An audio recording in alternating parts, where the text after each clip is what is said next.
Halo teman-teman, sekarang kali ini kita akan share tentang Happiness Revolution. Dengan siapa? Dengan Ibu Elvi, life coach dari Medan. Begitu ya, beliaunya orang yang luar biasa. Kita akan bahas tentang Happiness Revolution. Nih, welcome back. Happiness Revolution, 7 cara bahagia ala Harvard University.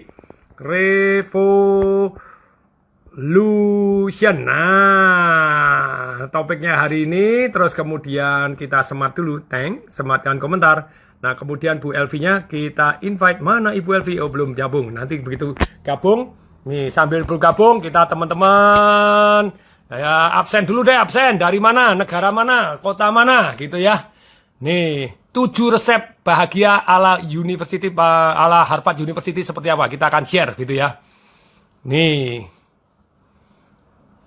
Mari kita semangat nih, semangat. Mana Ibu Elvi? No, masih gangguan siaran di sana. Oke, tenang aja, kita tunggu.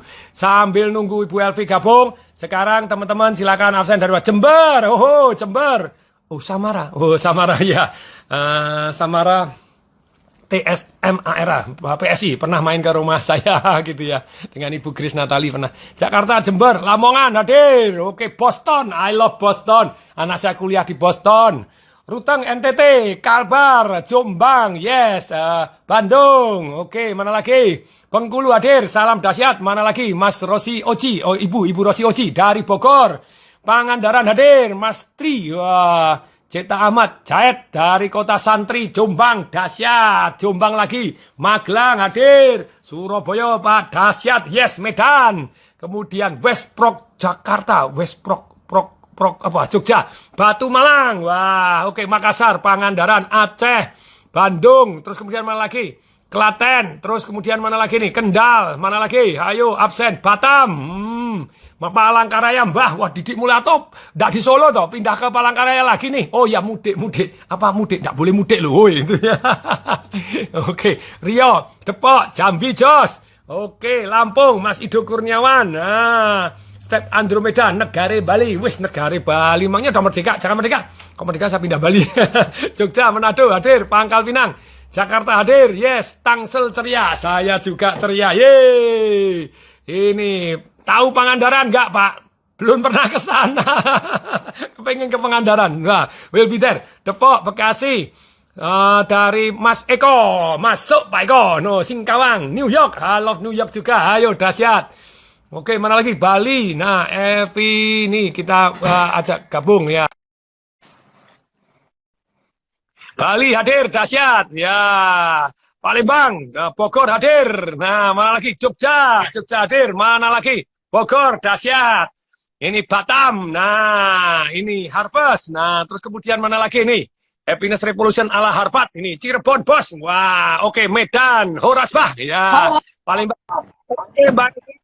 Saya serahkan ke Ibu Elvi, life coach kita hari ini untuk lead, karena ini sebelumnya acaranya beliau, tapi pakai IG saya, karena IG saya biasanya di bawah, ini sekarang di atas, karena IG saya bisa tahan berjam-jam gitu ya. Oke, ya. Bu Elvi, silakan. Yes, teman-teman sudah bisa melihat saya. Wah, akhirnya kelihatan Bu Elvi-nya. Minal aidin wal faizin untuk teman-teman semua dulu ya. Mohon maaf lahir dan batin. Yes, mohon maaf lahir batin. Yes, wow, ini rame banget. Medan, Pekanbaru, dari Tangerang juga ada, Jember. Wah, hilang lagi. Ya udah nggak apa-apa. Tapi yang penting teman-teman bisa dengar suara saya ya. Kalau bisa dengar suara saya. Kalau bisa dengar suara, karena bintangnya hari ini adalah Pak Tung, silakan lihat Pak Tung saja. Yang pengen lihat wajah saya, silakan ke IG saya. Itu aja, simple. Oke, jadi thank you teman-teman sudah hadir di Metamorphosis Show hari ini, episode ke-24, masih bersama dengan saya, Elvi Angelina. Walaupun Anda tidak bisa melihat wajah saya, tapi Anda pasti bisa mendengar suara merdu saya. Oke, hari ini kembali lagi bersama dengan narasumber kita yang tentunya sudah tidak asing lagi, ada Pak Tung Desem-Waringin. Jadi tadi kita sudah sempat sambut, tapi saya keluar lagi. Sekarang kita sambut sekali lagi, boleh? Kita beri tepuk tangan yang paling meriah. Inilah dia Pak Tung Desem-Waringin. Yeay. Yes, Pak Tung. Ini kalau ketemu Pak Tung selalu bahagia banget, energinya selalu dahsyat banget. Bahkan kemarin sempat ya terdengar di berita viral banget bahwa Pak Tung itu sempat terinfeksi virus COVID-19 gitu, dan itu tetap juga bahagia banget tampaknya. Itu apa sih resepnya, Pak? Resepnya ini, jadi sebetulnya saya ini dalam proses menulis buku begitu ya. Jadi buku saya itu ada yang Business Revolution sudah hampir selesai, Happiness Revolution sedang ditulis. Jadi pada waktu ditulis ini tentu saja membuat saya bisa harus praktek terhadap pemikiran saya sendiri kan gitu ya. Jadi ini sebentar ini saya mau sematkan apa judulnya ya. Ini judulnya hari ini adalah Happiness Revolution, bicara bahagia ala Harvard University. Nah, jadi, saya beruntung saya belajar dari Anthony Robbins, saya beruntung belajar dari Shigeo Haruyama, saya beruntung belajar dari Harvard University tentang cara-cara bahagia. Ternyata materi bahagia itu sangat-sangat menarik. Ujung-ujungnya orang kan kepengen bahagia toh. Nah, ini betul. Yang menarik. Anda kaya enggak bahagia, seru. Ada yang bilang, Pak, lebih baik miskin tapi bahagia daripada kaya tidak bahagia. Sebentar. Apa? Lebih baik miskin tapi bahagia daripada kaya tapi tidak bahagia. Kok rasanya enggak enak ini? Kenapa enggak kaya dan bahagia ya?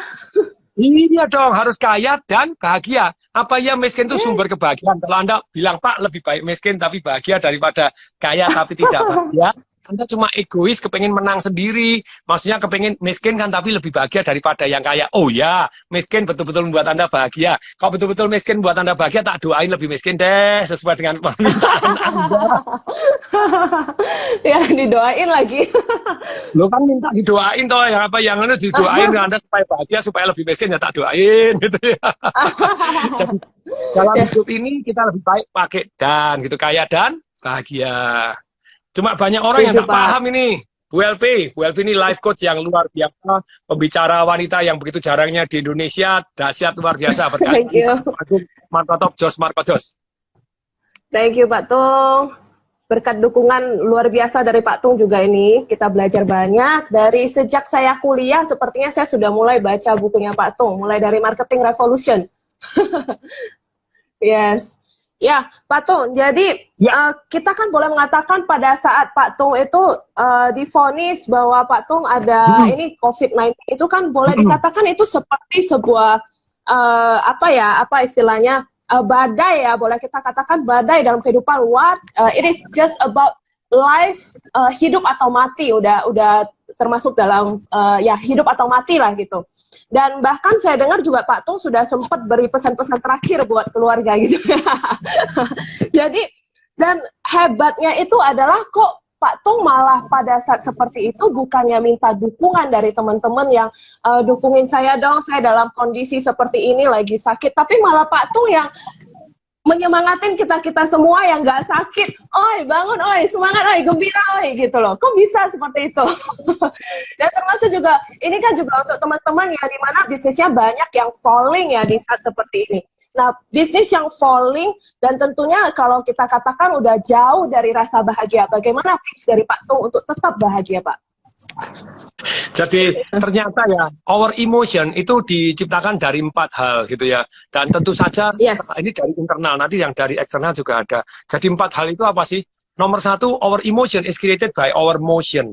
Jadi bagaimana dengan gerakan? Ini cara bahagia tanpa syarat by Anthony Robbins. Nanti 7 cara bahagia ala Harvard University akan saya share gitu ya, jadi gongnya.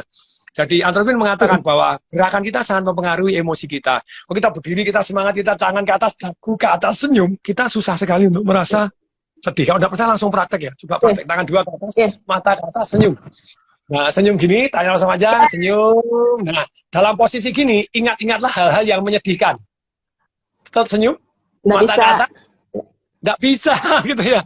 Memang betul, kita sangat menggunakan gerakan kita. Jadi itu bagaimana saya mengelola emosi di dalam rumah sakit, ya kalau cerita sekarang enteng lah. Tapi kalau ngalami, iya benar. Tanggal 30 Maret masuk rumah sakit, tanggal 31 mau ke kamar mandi aja nggak bisa, gluyur-gluyur, takut, suster. Ketika mau dipindah ke kamar itu jalan nggak kuat, sampai kursi roda gitu ya, 31 malam, krisis demam nggak karu-karuan. Tanggal 1 pagi jam 3 nggak bisa bernapas. Nah itu kalau ada orang yang ngomong Nggak apa-apa, kena COVID. Belum ngerasain. Betul, ada yang kena COVID tanpa gejala, namanya OTG. Tapi itu nyusahin orang. Karena OTG itu berkeliaran di mana-mana. Orang tanpa gejala ini tadi nularin orang yang kena parah, yang di atas 50. Kalau Anda di bawah 50, oke, saya sudah di atas 50. Iya, benar nih. Nah, itu kalau kondisi sudah seperti itu, mau ngomong, terus, oh ya Pak Tung nggak ngalami, perusahaannya rugi, jadi Pak Tung happy-happy. Yes, saya sudah melakukan antisipasi 2 tahun, tapi saya begitu pulang dari rumah sakit, berapa hari yang lalu, seminggu yang lalu, saya evaluasi banyak-banyak perusahaan saya, keuangannya saya bukain, ada satu perusahaan dalam jelas 2 bulan rugi 700 juta. Minus. Oh my God. Tapi kan saya sudah antisipasi. Ya, tapi dari berapa banyak perusahaan itu, Pak? Baru berapa berapa persen? Perusahaan. Wow. Wah, yang 80% pingsan gitu ya. Yes. Tapi kembali lagi saya sudah siap. Maksudnya siap itu banyak hal faktor yang memang kita harus siap. Jadi kalau kita siap, orang sukses itu antisipasi. Sekali lagi ya, orang sukses itu antisipasi, bukan bereaksi. Jadi pada waktu sakit, repot. Jadi antisipasi lebih dahulu. Saya sudah ada asuransi, terus kemudian juga stay cash. Jadi ketika minus pun ya kita berusaha untuk tumbuh seperti apa. Terus ada beberapa yang untung, untung ember-emberan. Belum dijual. Di Perak itu, waduh, today nak-nak. Bandarnya sakit. Nah, tapi sekarang begini. Kalau Anda mau bahagia, tanpa syarat ala Anthony Robbins ini, satu, ubah gerak dulu. Jadi kalau Anda treadmill, Anda lebih damai. Itu diteliti kok. Shigeo Haruyama, pakar Miracle Endorphin juga mengatakan bahwa ketika Anda olahraga, itu di Harvard juga diajarkan, itu jurus kedua itu olahraga.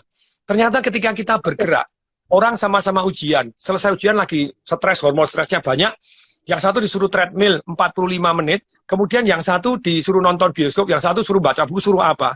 Ternyata yang hormon stresnya turun paling banyak yang ketika dia di treadmill. Oh, oke. Our emotion is created by our motion. Jadi di buku saya banyak data-data ilmiah begitu ya. Jadi bukan saya happy, tapi diambil hormonnya, wah hormonnya hormon stres semua, kortisol semua ya. Berarti ada ngakunya doang happy tapi aslinya kagak. Ya. Jadi nomor satu gerakan sangat penting. Kemudian yang kedua fokus. Di mana kita fokus, di sana energi mengalir. Di mana energi mengalir, di sana tumbuh. Kalau Anda fokus, dulu sebelum saya kena COVID, saya fokus kepada data-data World Odometer, terus kemudian tingkat mati di Indonesia berapa, yang selamat berapa, terus kemudian saya juga fokus berita-berita tentang COVID gitu ya. Tapi begitu saya kena COVID, gini loh, Anda boleh nggak ceritanya takut? Boleh, kalau nggak takut nggak pernah waspada, Anda kan hidupnya ngaco gitu ya. Tapi kalau Anda sudah, nah ini bagi teman-teman yang kena COVID gitu ya, please deh, ganti fokus Anda. Caranya ganti fokus gimana? Pakai perintah. Kita perintahkan otak kita. Stop semua WhatsApp group. Stop. Namanya kita nontonin World Odometer, nontonin TV. Walaupun TV menyampaikan kenyataan. Beritanya mati berapa, sehat berapa. Tapi please deh, janganlah. Jadi stop total TV, fokus Anda diganti kepada hal-hal yang lucu-lucu. Ini yang nanti di Harvard juga ada tuh ke-6. Anda penuhi dengan lingkungan Anda yang dengan hal-hal yang menggembirakan dan membuat Anda semangat. Anda jadi gembira kan? Semangat. Nah, Anda nonton hari ini, nonton Ibu Elvi, nonton saya membahas tentang happiness revolution, tentu saja kita akan jauh lebih bergembira karena teman-teman kita sangat semangat dan bergembira. Jadi dalam kesempatan ini, balik lagi ya, our emotion depend dari 4. Gerakan kita, ada gerakan tertentu kita tidak bisa sedih. Ini. Kemudian gerakan tertentu Anda jadi sedih gitu ya. Ini ya. Kemudian yang kedua fokusnya. Ubah fokus dengan apa? Perintah. Dengan pertanyaan. Perintah, pertanyaan, dan kemudian juga yang berikutnya dengan film yang kita putar. Dengan pertanyaan, nanti tanya, maksud baik Tuhan apa ya? Nah, itu ya. Maksud baik Tuhan apa ya? Maksud baik Tuhan. Nah, kemudian ketika saya di rumah sakit, saya pada waktu krisis itu jam 3 pagi, itu siang jam 9 sudah gembira ria luar biasa, sudah merasa sembuh total. Seru sekali. Krisisnya selesai gitu ya. Jam 8 di swab lagi ya tetap positif, masih positif COVID-19 tapi keluarnya tanggal 4 karena waktunya masih lama. Tanggal 4 saya bilang tes lagi aja nih sudah negatif, nih sudah pede amat gitu ya. Pede banget sih. Karena hati gembira, kalau Anda gembira, Anda tidak bisa khawatir. Ketika Anda khawatir, Anda tidak bisa gembira gitu ya. Jadi dalam kesempatan ini, salah satu fokus kita akan menentukan emosi kita. Anda pergi ke pesta, fokus pada orang yang berantem, ditanya itu saya gimana? Tidak bagus. Ya, benar, setuju. Jadi ketika Anda fokus, orang lagi sembunyi-sembunyi, nyium-nyium, curi-curi, wah gimana pestanya? Romantis sekali gitu ya. Jadi sama, orang mempelajarin agama, termasuk mempelajarin agamanya orang lain. Terserah Anda loh, Anda mau mata lalat atau mau mata lebah, selalu ada kok. Menarik toh. Ada orang nyari kelemahan, nyari salah, nyari yang beda, nyari yang begini. Saya mempelajari agama-agama orang lain untuk nyari keindahan di agamanya orang lain tersebut. Karena saya matanya mata lebah, ya nemunya sari madu. Wow, agama ini luar biasa ya. Wah, agama ini luar biasa ya. Ketika Anda mencari kelemahannya, bahkan kadang orang merasa lebih pun. Satu hari ada orang bilang bahwa, misalnya ngomong, oh Kristen sekarang sama Kristen dulu tuh beda. Kenapa? Sekarang Kristen Tuhannya 3. Tuh, kaget. Ketika kita tanya sama orang Kristen, Tuhanmu 3. Jawabannya, enggak, Tuhannya 1. Loh, berarti sana yang mengaku bahwa agamanya, menganggap bahwa Kristen agamanya Tuhannya 3, berarti dia lebih Kristen dari orang Kristen. Saya pernah salah loh. Saya pernah salah. Saya sampai nanya sama teman saya, agamanya Hindu. Wah, Hindu tuh dewanya banyak ya. Berarti Tuhannya bukan 1 dong, Tuhannya jadi banyak.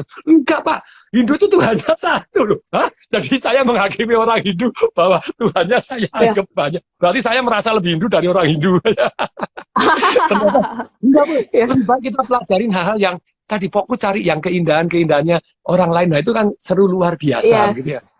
Tidak ada orang sempurna gitu ya. Sampai ada juga yang nabi-nabi zaman dulu, bahkan Paus juga ya tidak sempurna. Mereka tetap masih manusia. Ketika mereka sudah jadi nabi, nah semuanya jadi indah gitu ya. Tapi sebelumnya ya tetap masih manusia sebelum nabi. Tapi sekali lagi, kembali lagi, fokus hal-hal yang indahnya dari orang lain. Jadi ketika saya fokus dengan berita-berita yang menggembirakan, saya jauh lebih gembira. Nonton-nonton lawak di YouTube, saya lebih ceria begitu ya. Terus kemudian berikutnya yang kayak sekarang fokus. Kalau Anda fokus kepada kerugian, Anda tidak bisa. Saya fokus, ternyata dalam masa-masa begini saya masih bisa untung gitu ya. Saya masih punya. Mungkin sebelumnya teman-teman yang sudah terlalu fokus dengan berita-berita, karena begitu kita buka berita, begitu kita lihat handphone kita semuanya berisi berita-berita dari COVID ya, jadi itu juga mempengaruhi fokus kita kan. Dan pada kenyataannya ternyata berita penting tidak selalu penting untuk kita konsumsi, seperti itu kan Pak? Betul sekali. Jadi saya ini sudah lama tidak ngikutin COVID mati berapa, sembuh berapa sudah. Sejak di rumah sakit saya tidak ngikutin. Tapi saya tetap waspada, tetap tidak keluar. Pada waktu kemarin giginya somplak, gerahamnya terpaksa harus ke dokter gigi, ya cari dokter gigi, ya semuanya pakai prosedur keamanan sungguh-sungguh karena kasihan dokter giginya gitu ya. Jadi betul-betul tetap waspada, tidak mengecilkan arti sakit COVID karena bisa nularin orang lain. Tetapi juga saya fokus kepada hal yang menggembirakan. Baca buku menggembirakan, terus kemudian diskusi sama anak, bedah buku bareng sama anak, pingpong bareng, olahraga bareng, plank bareng, push up banyak-banyakan.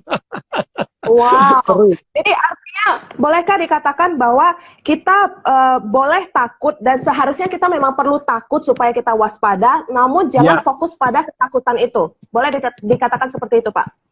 Ya, fokus kepada solusinya, fokus pada pencegahannya, sehingga kita happy. Yang ketiga, Anthony Robbins dulu ya, ini belum 7 cara bahagia Harvard. Anthony Robbins guru saya, pelatihnya, Bill Clinton, Nelson Mandela, Gorbachev, Lady Diana, Andrew Agassi, Michael Jordan, Serena Williams, Donna Karan, dan Tung Dicembaringin gitu ya. Jadi begitu banyaknya orang yang belajar dari Anthony Robbins tadi. Nah, gerakan kita sangat mempengaruhi emosi. Yang kedua adalah fokus kita. Caranya ngubah fokus, ubah pertanyaannya, ubah. Kalau Anda salah nanya, kok bisa-bisanya ya begini ya? Saya salah apa? Ini cilaka ya, Anda kan keluar banyak salahnya. Ini cara buruknya siapa? Waduh, cilaka. Lalu Anda tanya, pasti ada manfaatnya nih. Kira-kira manfaatnya apa? Dengan kejadian ini, apa yang harus saya belajar ya? Supaya saya jauh lebih dahsyat, lebih luar biasa. Nah, itu Anda kan belajar lebih dahsyat dan lebih luar biasa gitu ya. Manusia akan dapat pelajaran dari alam semesta. Kalau kita tidak pernah belajar, akan diulangi lagi sampai kita belajar. Wow, iya ya. Jadi setiap Jadi kita mesti belajar dulu, tanya dulu apa sih pesan baiknya gitu ya. Kira-kira maksud baik Tuhan apa ini? Selalu ada maksud baik Tuhan. Ketika Anda mengalami tantangan, pasti ada maksud baiknya Tuhan. Atau buka tutup perusahaan nggak berapa? 19 sudah tutup perusahaannya. Banyak yang tutup. Lah, kalau saya ngaku hari ini salah, tolong diralat. Mungkin di antara para pembicara yang lain, yang paling banyak tutup perusahaan saya. Aduh, banyak yang mana yang pernah ditutup perusahaannya. Bukan tutup perusahaan. Nah, tapi dalam hal ini bagi saya tutup itu bukan gagal. Banyak pembicara takut jadi pengusaha. Kenapa? Nah, nanti kalau tidak berhasil kan namanya rusak. Kalau saya tidak berhasil belajar. Pasti ada maksud baik Tuhan. Ketika saya memberi arti seperti ini, saya belajar something dan become better. Kemarin sama Pak Helmi Yahya saya ditanya, pembicara atau pengusaha? Saya bilang pengusaha. Lu kenapa kok bukan pembicara? Pembicara hobi. Makanya saya sering ngasih gratis dan murah-murah karena pembicara hobi. Duitnya lebih banyak dari usaha, dari investasi. Yeay. Nah, yang ketiga adalah keyakinan kita. Hati-hati terhadap apa yang Anda yakini jadi loh. Jadi ada orang, mamanya teman, sebenarnya mama karyawan saya pada waktu saya kerja di bank. Pada waktu mau operasi dia bilang, kalau aku mati gimana? Aku harus dioperasi mati. Dioperasi nggak bangun sama sekali. Langsung bablas. Jadi please deh, jadi hati-hati apa yang Anda yakini. Keyakinan itu ada dua macam. Satu, aturan main. Bila saya begini, maka saya begini. Bila titik-titik, maka titik-titik. Dan ujungnya ke nikmat dan sengsara. Kalau sengsara Anda menjauh, kalau nikmat Anda mendekat. Yang keyakinan yang kedua namanya aturan global. Laki-laki adalah, wanita adalah, istri adalah, usaha adalah, kerja adalah. Yang paling dalam, saya adalah. Dan orang demi keyakinannya, dia berani mati untuk membela keyakinannya walaupun mungkin tidak sesuai dengan kenyataan hidup. Yes. Nah ini. Jadi sungguh hati-hati terhadap apa yang Anda yakini. Banyak orang, tadi saya baru mendengarkan YouTube-nya Pak Mardigu, Bosman Sontoloyo. Seru sekali. Ada dua yang saya dengerin. Yang satu dia pada waktu yang ini tentang Ramadan ini, jadi dia ngangkat satu anak gitu ya. Anak ini dari Nias karena terdampar, orang tuanya sudah tidak ada, namanya Martinus, kemudian dia mau sekolahkan. Tapi di sekolah itu tidak diterima karena berkas-berkasnya tidak ada. Di sekolah negeri tidak diterima. Yang menarik, Martinus kamu agamanya apa? Kristen. Kemudian, disekolahkan di sekolah Kristen. Tapi tidak ada yang mau nerima. 3 sekolah Kristen nolak. Sampai Pak Mardigu, saya ini Islam gitu ya. Ini Kristen, biarkan sekolah di tempat Kristen. Demi agama Anda deh. Demi agama Anda. Tidak diterima. Jadi demi kemanusiaan demi agama karena surat-suratnya tidak ada. Nah ini kan menyedihkan loh. Begitu banyaknya orang istilahnya yang paling penting itu adat istiadat, tapi dia sendiri tidak menjalankan apa yang namanya ajaran yang ada di adat istiadatnya. Iya, betul. Yang sebelumnya lagi, yang tanggal 7 Mei, saya dengerin lagi, Pak Mardigu nulis loh, Ustadz apaan ini begitu. Jadi dia satu hari dengan Pak Helmi Yahya di Palembang, kemudian ngadakan satu yang siapa milih istilahnya santri yang akan mau dikirim pergi ke naik haji begitu ya, dengan kamera tersembunyi. Ada satu namanya Ibu Rini yang ngaku bahwa dia anaknya susah, tapi Bu Rininya ini cantik sekali dan seksi begitu ya, ngaku istilahnya janda. Nah begitu ada Ustadz masuk ya di sana, Ustadznya itu matanya mata keranjang gitu. Sama digomongnya apa ini? Ustadz apa nih? Terus di kan kameranya nggak ketahuan. Terus megang-megang begini-begini, padahal kan. Oh my God. Jadi banyak hal yang sebetulnya begini loh. Banyak orang itu mengenakan topeng agamanya. Iya. Tapi tidak melakukan apa yang diajarkan oleh agama. Iya. Sedih sekali. Jadi dalam hal ini apa yang Anda yakini? Banyak orang kan kepingin gini. Membela agamanya sampai melanggar agamanya. Nah, itu kan sedih banget. Iya. Iya, betul tuh. Betul-betul membawa Anda ke mana? Ke kebahagiaan atau ketidakbahagiaan. Saya baca itu satu di Anthony de Mello itu menyatakan itu. Jadi satu hari ada satu daerah berantakan perang saudara, bunuh-bunuhan karena rebutan resources. Karena kena kering sekali, rebutan mata air, rebutan begini. Ada satu orang bijaksana datang dan berkuasa penuh dan dia bilang bahwa tidak bisa, harus dibagi dengan adil di tata caranya. Terus kemudian rakyatnya di sana jadi makmur, akhirnya bisa panen, makmur luar biasa. Kemudian akhirnya ada murid-muridnya yang nyatetin buku-bukunya dan kemudian dia membuat perintah loh. tidak boleh membunuh. No, aturan pertama, jangan membunuh. Oke, sudah jelas banget, jangan membunuh. Semua dicarikan cara. Yes. Kemudian ada aturan-aturan lain, semuanya dibukukan. Kemudian orang bijaksana ini meninggal. Ketika orang bijaksana ini meninggal, bukunya, jubahnya, tongkatnya disembah. Setelah disembah, satu hari ada orang lewat gitu ya. Ini di bukunya Anthony de Mello itu ya. Yang nyanyian sang katak gitu ya. Keren itu bukunya. Nyanyian sang katak 1, nyanyian sang katak 2. Kemudian orangnya ini, kemudian karena lama-lama sudah makmur, desanya makmur, terus mereka satu hari ada satu anak-anak itu main di altarnya tadi, kemudian tanpa sadar jatuhin bukunya diinjek-injek dan bukunya dasar anak-anak masih disobek, dibuat pesawat, dibuat begini, langsung ditangkap, langsung anaknya dihukum mati, dipukul. Padahal yang pertamanya dilarang membunuh ya, tapi ini berarti anaknya dibunuh. Crazy. Jadi sungguh sedih ketika ini tadi apa yang Anda yakini ternyata topengnya doang gitu ya, depannya doang, aturannya doang, adat istiadatnya doang gitu ya. Iya. Anak saya baca kitab suci terus. Satu hari dipanggil mamanya baca kitab suci, dia putar mama baru baca kitab suci. Ayo buka ayatnya sama gitu ya. Banyak orang mengadukan adat istiadat, bilang saya ini baru nyumbang gereja, saya baru nyumbang masjid, tapi tidak hormat sama orang tuanya. Bilang saya tidak punya duit, kan duit saya baru tak kasihkan ke gereja semua. Ya something wrong gitu ya. Adat istiadat, kamu punya adat bagus, harus baca kitab suci. Anak saya sudah 20 putaran, keren ya. Percuma kalau kamu tidak menjalankan gitu ya. Kamu jalankan. Ini loh sudah jelas di ayatnya juga ada. Banyak orang melakukan adat istiadat demi asal istiadat, malah padahal jelas hormatilah orang tuamu yang lebih penting. Iya, benar. Stop dulu bacanya gitu ya. Tapi kita lanjutkan lagi ya. Hati-hati terhadap apa yang Anda yakini loh. Jadi saya share ini untuk kebahagiaan kita bersama, karena Indonesia ini akan jauh lebih maju, lebih bahagia bersama ketika kita sama-sama saling toleransi kan gitu ya. Betul. Saling. Nah, banyak yang mengatakan begini, bahwa dikatakan ya banyak yang bilang bahwa ada satu ilmuwan di Instagram yang saya follow ngomong begini. Bedanya apa sih ilmu pengetahuan dengan agama? Ilmu pengetahuan itu adalah dikatakan gini, basicnya adalah meragukan dan membuktikan. Dan dia ada satu istilahnya klausul bahwa semua dianggap benar ilmu ini sebelum dibuktikan salah. Nah kalau dari secara agama, walaupun banyak agama bilang buktikan, selalu buktikan silahkan. Tapi banyak orang yang menganut agama bukan asas pembuktian. Baca kitab sucinya sendiri tidak pernah, gitu ya, tidak pernah sampai selesai, tidak pernah memahami. Padahal baca itu saja ada konteksnya masing-masing, kan gitu. Nah, apa yang terjadi? Yang terjadi dia punya keyakinan lebih dahulu. Dan kalau sudah yakin, tidak perlu membuktikan. Nah, boleh dong kalau keyakinannya agama saya paling benar. Boleh, kalau enggak kan pindah agama.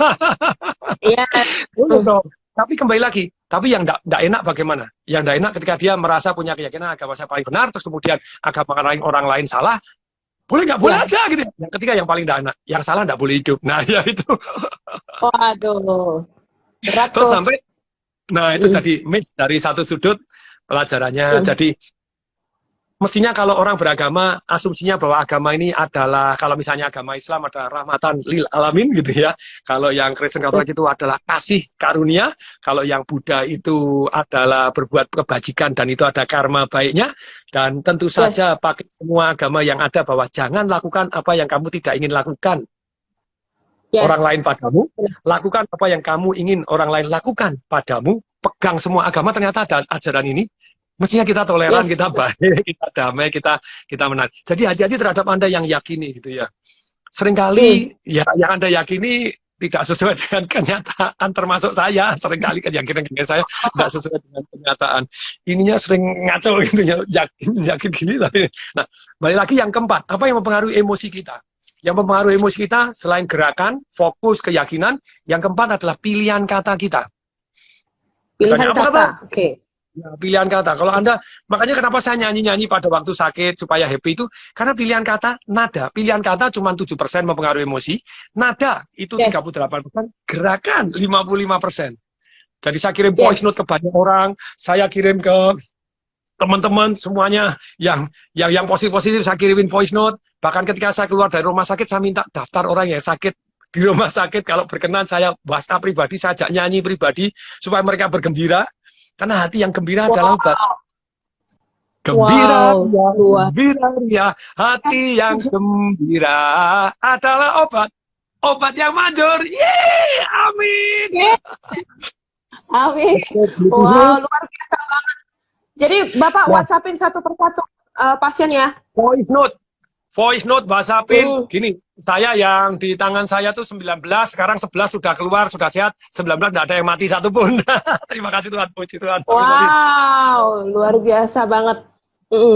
Nah, sekarang kita bahas ya. Bu Elvi ini life coach yang dahsyat luar biasa. 7 cara bahagia ala Harvard. Iya. Siap? Ya, siap. Jadi 7 cara bahagia ala Harvard itu nomor 1 ya. Dari segala banyak buku yang saya baca tentang bahagia. Nomor 1, nomor 2, nomor 3, nomor 4 selalu ada yang namanya meditasi. Yes. Nah, caranya meditasi saya akan share di sini beberapa yang saya pelajarin. Boleh ya? Boleh, silakan Pak. Ada meditasi yang fokus dengan nafas.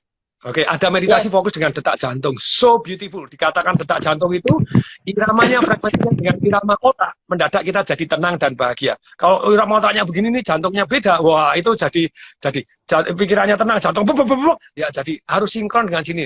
Ada yang fokus terhadap sesuatu yang namanya ulangi ya, nafas, kemudian fokus nafas, ada yang fokus terhadap detak jantung, ada yang fokus terhadap satu misalnya sedot gitu ya, misalnya sedot Nabi Muhammad gitu ya, atau Yesus Kristus, gitu ya.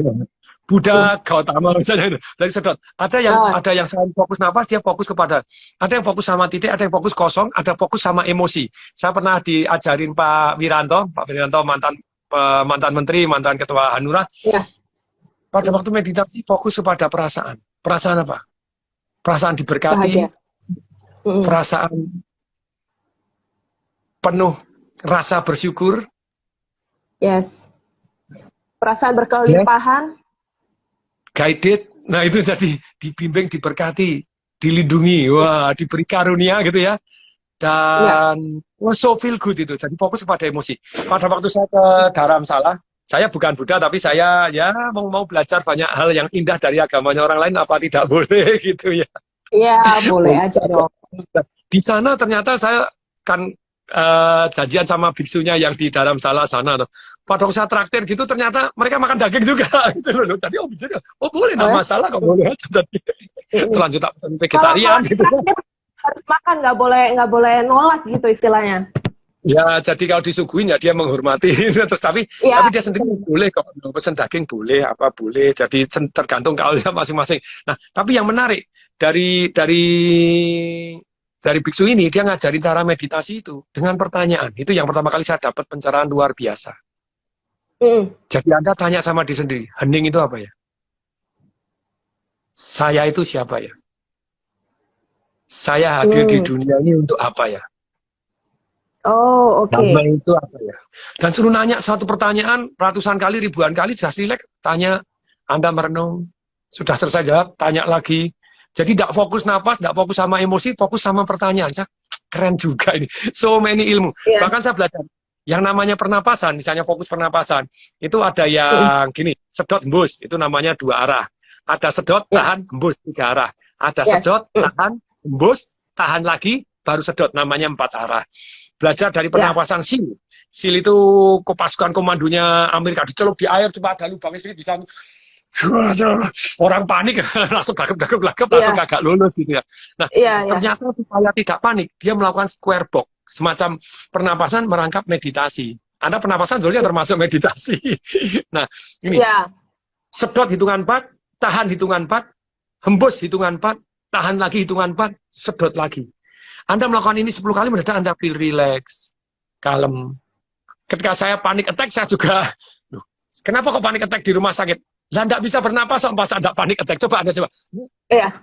Enggak bisa bernapas ya mesti. Iya. Iya, betul. Ya. Terus pernapasan Wim Hof. Nah, itu sedot hembus sampai 30 kali. Hembus, habis tahan. Tahan sekuatnya gitu ya. Ketika tahan sekuatnya, enggak tahan, tambahin 5 itu kan. 1 2 3 4 5 terus selesai. Perutnya besar dan besar, tahan lagi. Kemudian sedot hembus lagi 30. Nah, itu luar biasa sekali yang membuat kadar oksigen saya tinggi luar biasa, membuat dirinya tenang dan sistemnya naik. Jadi sekali lagi ya, meditasi ada macam-macam. Masih apa? Ayo. Ya. Satu, pernafasan. Nah, pernafasan ada yang sedot hembus, ada yang sedot tahan, dan ada yang sedot hidung, hembus hidung, ada yang sedot hidung, hembus mulut, ada sedot hidung mulut, tidak masalah, hembusnya mulut, pokoknya itu ada macam-macam. Itu Anda pelajarin. Meditasi yang berdasarkan pernapasan. Yang kedua, meditasi yang fokus kepada satu yang namanya jantung. Deng-deng. Deng-deng. Anda, so beautiful, so enak, tenang, Anda feeling good, itu Anda akan jauh lebih baik. Yang ketiga, Anda fokus kepada satu emosi tertentu, seperti yang diajarkan Pak Wiranto itu tadi. Feeling blessed, feeling guided, feeling penuh kesehatan, penuh kesembuhan, penuh cinta. Ya, so indah sekali. Kemudian yang keempat, bisa fokus kepada kata-kata tadi. Pertanyaan. Nah, seperti doa. Kemudian yang kelima, fokus kepada pertanyaan. Anda bisa meditasi fokus kepada pertanyaan. Ada yang fokus mengosongkan pikiran. Ada fokus kepada satu titik. Lilin, titik. Ada titik hitam, fokus. Relax, tutup mata, buka. Saya sendiri pernah melakukan meditasi itu fokus kepada goal. Goal saya tulis di papan. Pada itu saya sudah guncap pakai trampolin dan sampai keringetan kebas itu, kemudian relax, tarik nafas panjang dan nonton goalnya, bilang pasti bisa, relax, lihat, buka lagi, pasti bisa, dibaca lagi papan, pasti bisa, sudah bisa, terima kasih Tuhan, sudah. Nah, itu seru sekali, itu meditasi membuat anak. Jurus kedua sekarang. Jadi kalau begitu tadi Bapak mengatakan meditasi, menurut Pak Tung sendiri meditasi itu gunanya untuk apa? Apakah cuma untuk damai atau untuk merasa happy atau untuk merasa apa, Pak? Jadi di semua buku tentang bahagia, ya selalu meditasi muncul. Jadi kalau Anda kepengen bahagia, satu meditasi. Dan kalau ditambahin pernapasan, seperti yang Wim Hof tadi, itu yang menarik, imun sistem Anda naik. Jadi Anda lebih tenang, lebih damai, imun sistem Anda naik, kadar oksigen tinggi. Pada waktu saya kena COVID, itu pada waktu tidak bisa bernapas, kemudian dikasih masker oksigen, saya pakai pernapasan itu 30 kali. Hembus, tahan, tek. Itu pada waktu sedot itu namanya hyperventilasi. Hyperventilasi itu oksigennya banyak.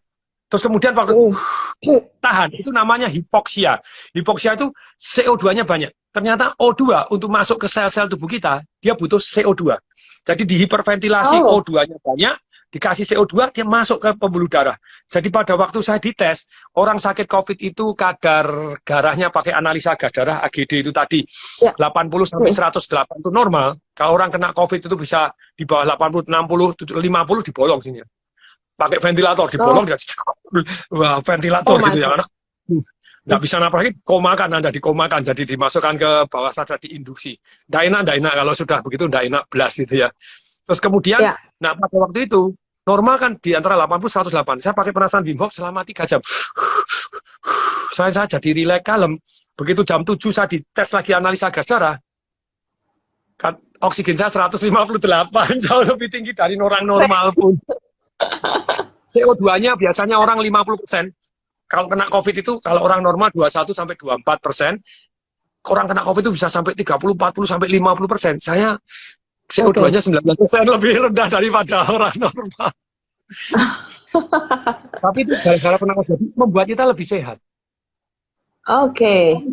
Apakah Pak Tung melakukan meditasi setiap hari, dan meditasi yang mana? Tadi kan ada 7 jenis ya, ada meditasi nafas, jantung. Yang mana yang paling efektif? Saya biasanya sehari minimal 2 kali, yaitu pas bangun tidur. Bangun tidur langsung pernapasan Wim Hof. Wah, fresh. Mau tidur juga pernapasan Wim Hof, langsung tidur dengan damainya. Pernapasan Wim Hof so beautiful begitu ya. Kadang kalau sekarang saya sebetulnya kan biasa mendisiplinkan tidur siang, kecuali hari ini belum tidur siang, ini siaran. Tapi biasanya pada waktu saya tidur siang, itu mau tidur ya pernapasan Wim Hof dulu lagi. Bangun tidur pernapasan Wim Hof lagi, jadi 4 kali. Pas di rumah sakit, ya berpuluh-puluh kali. Karena takut tidak bisa bernapas, atau takut kurang oksigen, dan takut panik ya. Wah, tapi jadi cepat sembuh gitu ya. Jadi nomor 1 adalah meditasi. Yang macam-macam tadi. Yang kedua, menurut Harvard University, itu kalau Anda kepingin bahagia, Anda olahraga. Nah, menurut Shigeo Hariyama, orang yang kebanyakan olahraga lebih tidak bagus daripada yang tidak olahraga. Jadi lebih baik tidak olahraga daripada kebanyakan olahraga. Ups. Ini yang tidak olahraga seneng ini.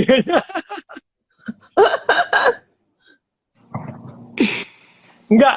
Jadi ternyata olahraganya itu yang cukup. Ya, cukup itu sebetulnya berapa? Itu ada yang satu dokter bilang bahwa 30 menit ke bawah. Satu hari 30 menit. Anda treadmill 30 menit. Terus kemudian menurut dokter Shigeo Haruyama, ya dikatakan begini, kalau Anda kepingin bahagia itu ngolet. Olahraga peregangan itu sangat bagus untuk menimbulkan hormon kebahagiaan. Yo semua ngolet, semua.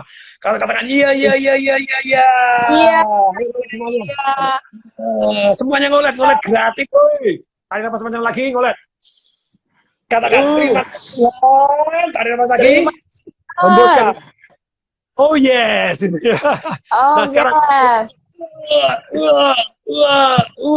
Ngolet ini ternyata mengeluarkan hormon-hormon kebahagiaan, hormon endorfin. Nah, ini berikutnya olahraga yang bagus lagi adalah jalan cepat. Jadi Dr. Shigeo Haruyama menyatakan, kalau Anda jalan cepat, pengen bahagia, itu 5.000 langkah sehari Anda hidupnya bahagia. Minimal. Kalau Anda lagi depresi, lagi stres, jalan. Jalan berapa? 12.000 langkah minimal gitu ya. Kalau Anda lagi sering nonton film hari ini, sering main filmnya Tom Hanks itu yang lari terus itu apa itu lagi stres terus lari terus. Yang jadi agak idiot itu.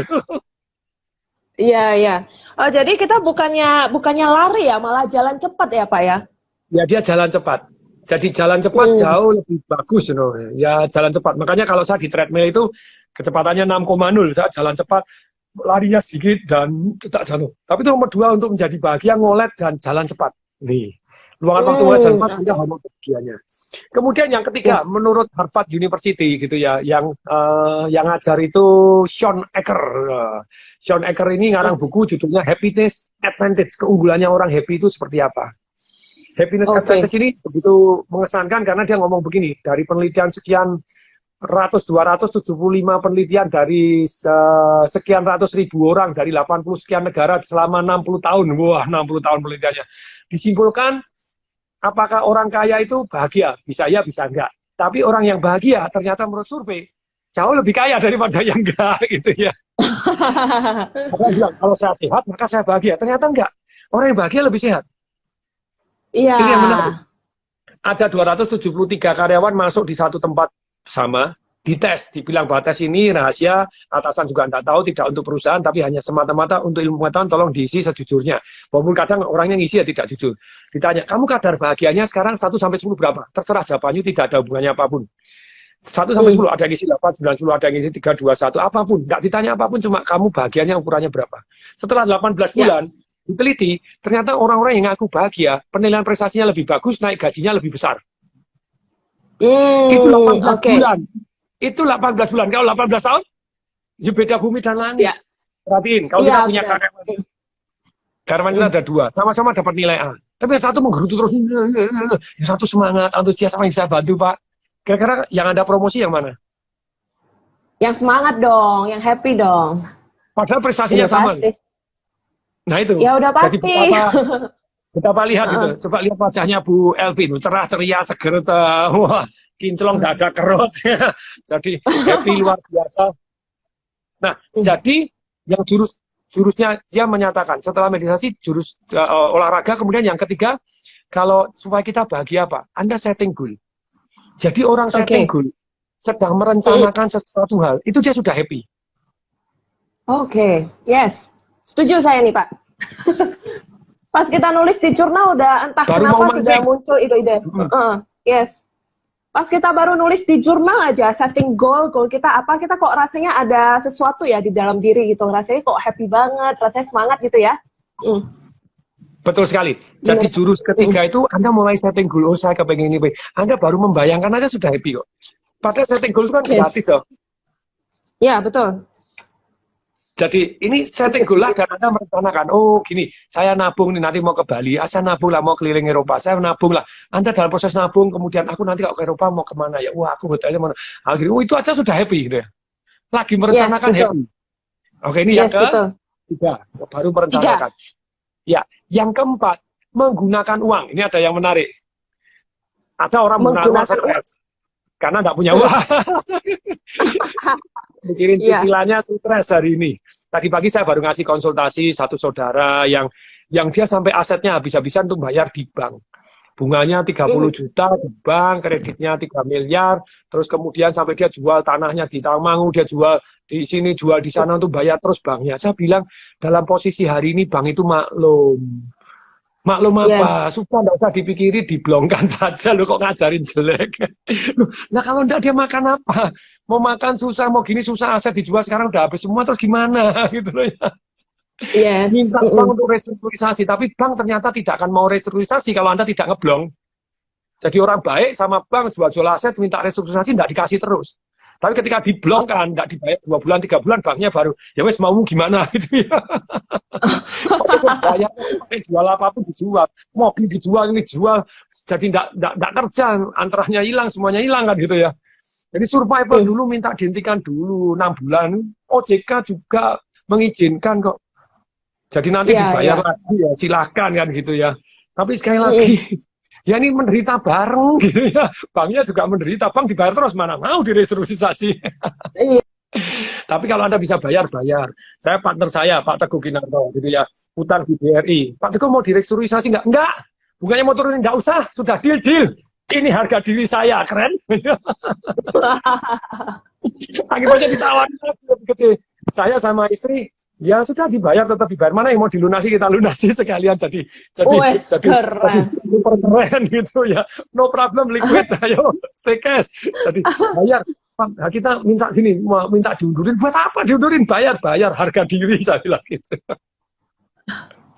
Harga diri. Kalau bisa bayar, kalau nggak bisa ya jangan sampai gila-gilaan jual aset, jual diri, jual istri, jual anak. Ayah, kasihan kayak ini. Bintangnya maklum sudah dibantu pemerintah juga walaupun belum ada juklak ya. Saya lagi balik ya. Jadi yang ketiga setting goal Anda indah. Kemudian yang keempat menggunakan uang. Menggunakan uang itu ada 3 level. 1 beli barang. Ternyata beli barang itu happy-nya paling cepat amblas. Siapa yang pernah kepingin apa begitu Anda beli sebentar aja terus saya kok biasa ya. Semua orang bisa kepingin banget beli Mercy. Begitu beli Mercy pertama kali, saya sudah setting goal, saya mau Mercy C-Class yang C180 karena pada waktu itu akhirnya dapat yang tahun ini lah kok kuno banget ya karena goalnya sudah terlalu lama, Mercy-nya kuno, kekuatannya pasif income-nya sudah jauh lebih besar, ya wis akhirnya beli Mercy E-Class. Wah pada waktu beli itu saya bahagia setahun lebih kalau nonton mobil, ini mobil kok keren banget, wah peleknya kok keren banget, ini mobilnya siapa tuh ini gitu ya, E-Class setahun. Oke setelah itu biasa-biasa, setelah 3 tahun jadi tidak happy karena mobilnya mulai rusak-rusak kanan kiri rusak-rusak. Oke, kepengen pada waktu itu Mercy Sport. Nah, Mercy Sport itu saya bahagia ya mungkin 6 bulan gitu ya. Ngasih hadiah ulang tahun istri saya Mercy Sport yang kapnya bisa dibuka, kabriolet warna biru metalik semua, biru laut, biru lembut, biru semu hijau, biru semu silver gitu ya, silver blue. Super keren. Wah, saya nonton, wah ini. Kemudian saya lapis pakai wet gloss, jadi catnya jadi skin celong luar biasa, sering ngagubin. Setelah 6 bulan ya biasa aja. Kalau beli Mercy S-Class itu 3 bulan gitu ya. Pada waktu beli Rolls Royce gitu ya, wah senangnya sebulan doang, setelah itu biasa saja. jadi menurut Harvard University hasil penelitiannya, beli barang itu kadar kebahagiaannya paling cepat hilang. Bahkan setelah beli, sudah tidak bahagia lagi, lupa barangnya ditaruh di mana. Pernah ngalami Bu Elvi? Sering, Pak. Jadi pada waktu beli ternyata senang tapi setelah pulangnya di mana tidak peduli taruh kemana. Beli ada. Nah makanya dia bilang begini, kebahagiaan beli menggunakan uang itu ada 3. 1 barang, yang kedua experience. Menurut Harvard University yang pakai experience itu long lasting, lebih lama, bukan long lasting tapi lebih lama. Sama-sama punya duit 100 juta, beli Toyota Agya atau keliling Eropa. Keliling Eropa 2 bulan, wah. Ingatnya bahagianya lebih lama daripada mobil, walaupun mungkin mobil kegunaannya masih lebih lama. Tapi ingatnya bahagia, makanya banyak sekali orang bule punya duit keliling dunia, karena get experience. Punya duit keliling dunia, nggak punya rumah, nggak punya mobil, ya salah juga sih. Nggak punya keliling doang, nggak pernah punya tabungan, nggak punya investasi. Tapi sekali lagi, jadi yang paling bahagia dari menggunakan uang, yang ketiga, tadi barang, yang kedua experience, itu lebih long lasting. Yang ketiga, itu ternyata kita bahagia ketika apa? Ketika kita menggunakan untuk membantu orang lain dan terlibat. Yes. Bukan hanya nyumbang doang. Saya ulangi. Terlibat. Jadi misalnya begini. Anda dapat voucher nih $20. Mau minum kopi sendiri? Oke, suruh minum kopi sendiri. Yes. Kasihkan orang lain $20 atau Anda $20 ini ngajak teman, yuk minum bareng. Ternyata yang ngajak orang minum bareng menggunakan ini, jadi Anda terlibat dalam kegiatan amalnya, Anda lebih bahagia. Makanya Yayasan Suci, itu yang yayasan untuk membangun sekolah, bangun ini luar biasa, pergi ke konglomeratnya mau ngasih duit, dia bilang, enggak. Kita bukan butuh uangnya. Luangkan waktu aja, ikut kita. Saya tahu karena waktumu lebih bernilai daripada uangmu. Nah, misalnya Pak Cacung, Pak Aguan, yang orang kaya top luar biasa, Agung Sedayu, begitu ya. Apa yang dilakukan? Begitu bangun rumah, mikul semen, ikut ngaduk semen. Oh iya, nyumbang duitnya lebih banyak. Karena hatinya lebih tersentuh. Kayak saya, ketika nyumbang operasi katarak, nyumbang doang. Ya nyumbang doang, biasa. Tapi begitu saya ngadakan operasi katarak, ikut nyumbang sendiri, kemudian ikut datang pas operasi katarak, seumur hidup ingat. Ketika bangun perpustakaan di Wamena, ketika ikut datang sendiri, ikut resmikan, ikut begini, tidak ternilai, rasanya itu kebahagiaannya long lasting. Itu yang jurus keempat gitu ya. Masih ingat? Saya ulangi ya, semua apalagi yang baru gabung. Menurut Harvard University, nomor 1 tetap meditasi, nomor 2 olahraga, begitu ya. Yang nomor 3, kalau meditasi apa ya? Cek, sudah jelasin tadi gitu ya, panjang lebar. Yang ketiga, setting goal dan merencanakan. Anda mulai nabung, Anda mulai begini. Yang keempat adalah menggunakan uang. Ya, menggunakan uang. Tapi yang paling bahagia, membantu orang lain dan ikut terlibat. Yes, membantu orang lain dan ikut terlibat itu so amazing. Oke, sekarang yang kelima. Nah, ternyata yang kelima itu kita membantu orang lain hal-hal kecil menurut Harvard University. Contohnya, misalnya hal-hal kecil yang di luar kebiasaan Anda. Kalau Anda sudah biasa, hormon kebahagiaannya sama. Jadi bahkan dia ngajarkan gini, buat hari-hari kebaikan. Contohnya begini, Senin adalah hari kebaikan. Senin ini Anda buat 5 kebaikan kecil aja. Setelah dites, hormon kebahagiaannya itu sampai 1 minggu lebih. Jadi dites hormon endorfin, itu sampai 1 minggu. Itu yang luar biasa. Kenapa luar biasa? Murah banget. Kebahagiaan kecil contohnya apa? Saya sering ngasih contoh begini. Nyeberangin nenek-nenek. Nah, Anda bisa nyebrang sendiri, udah nenek kita bantu. Begitu kita bantu nenek-nenek sampai seberang, neneknya bilang, orang aku nggak mau nyebrang kok. Ya sudah, kita seberangkan balik lagi. Hal kecil yang tidak Anda lakukan. Saya belajar ilmu ini ya. Saya belajar ilmu ini. So good.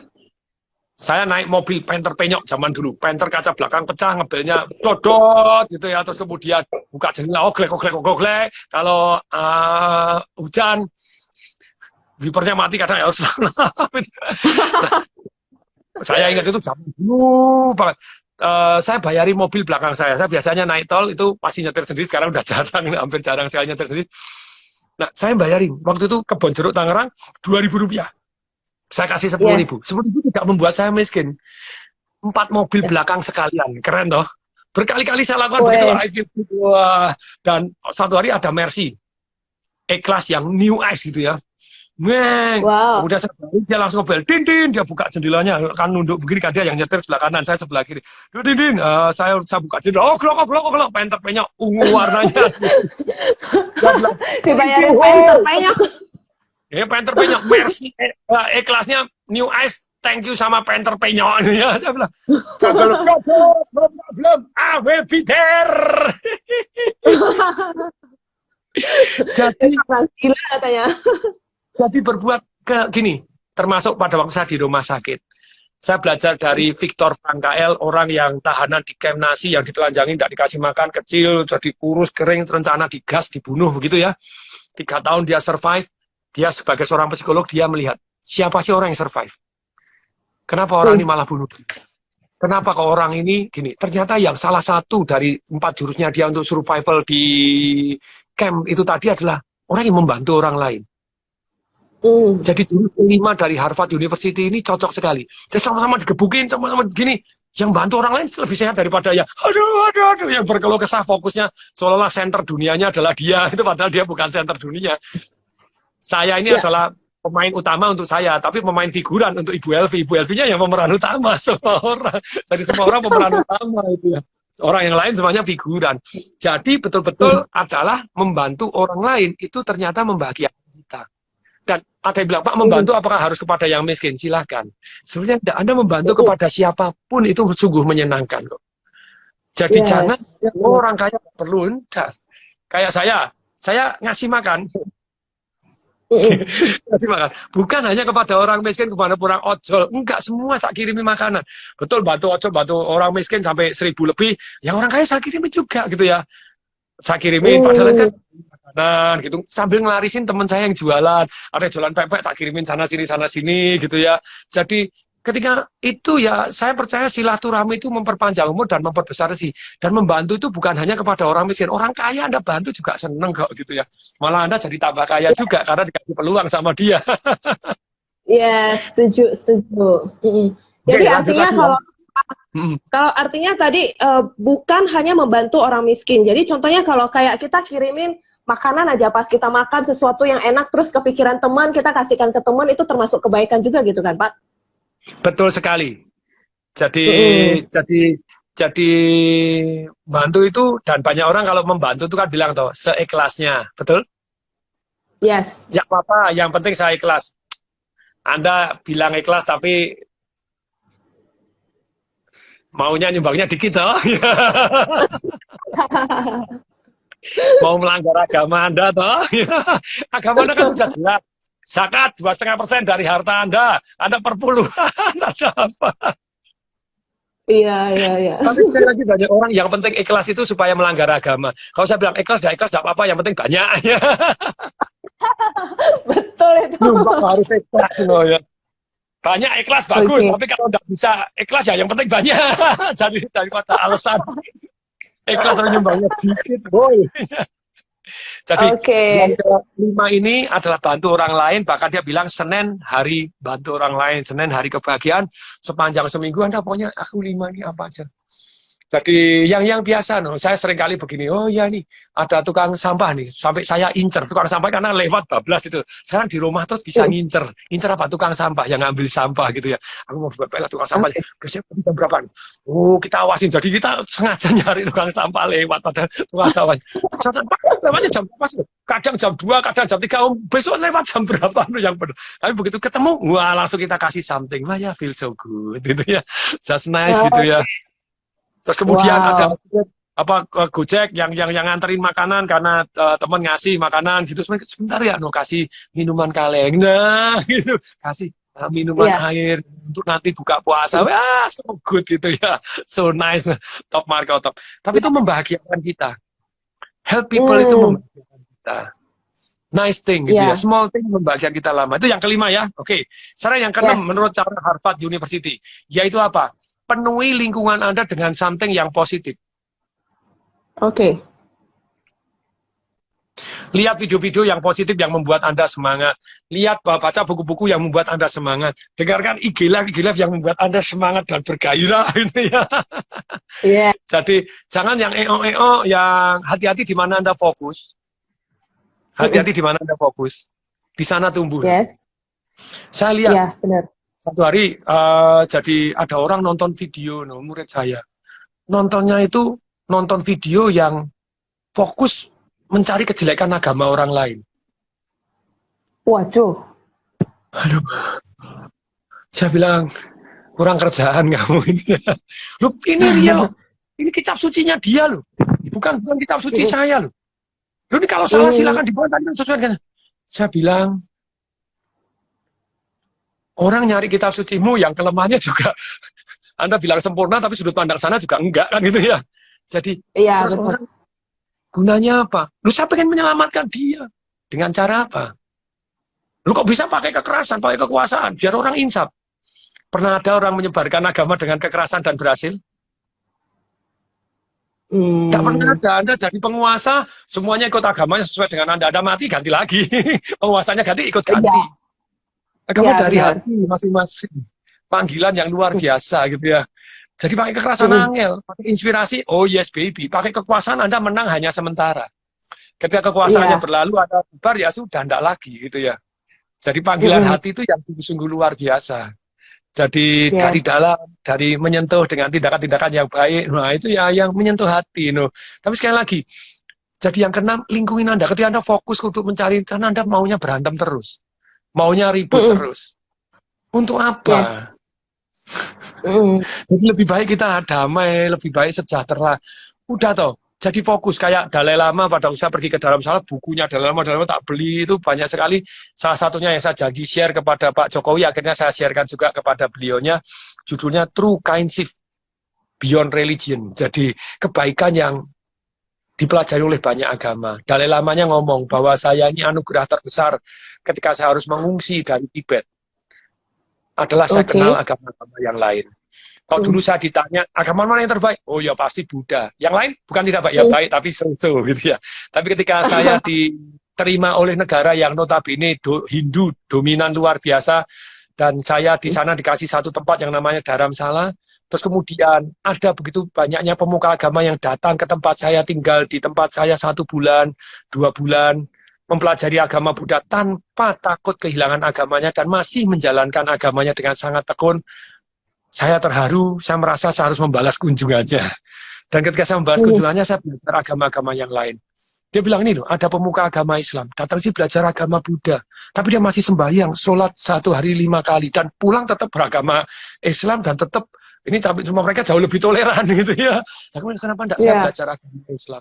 Kemudian belajar, jadi dia belajar di India itu ada 9 agama, ada Zoroisme, ada Yudaisme, ada ya macam-macam.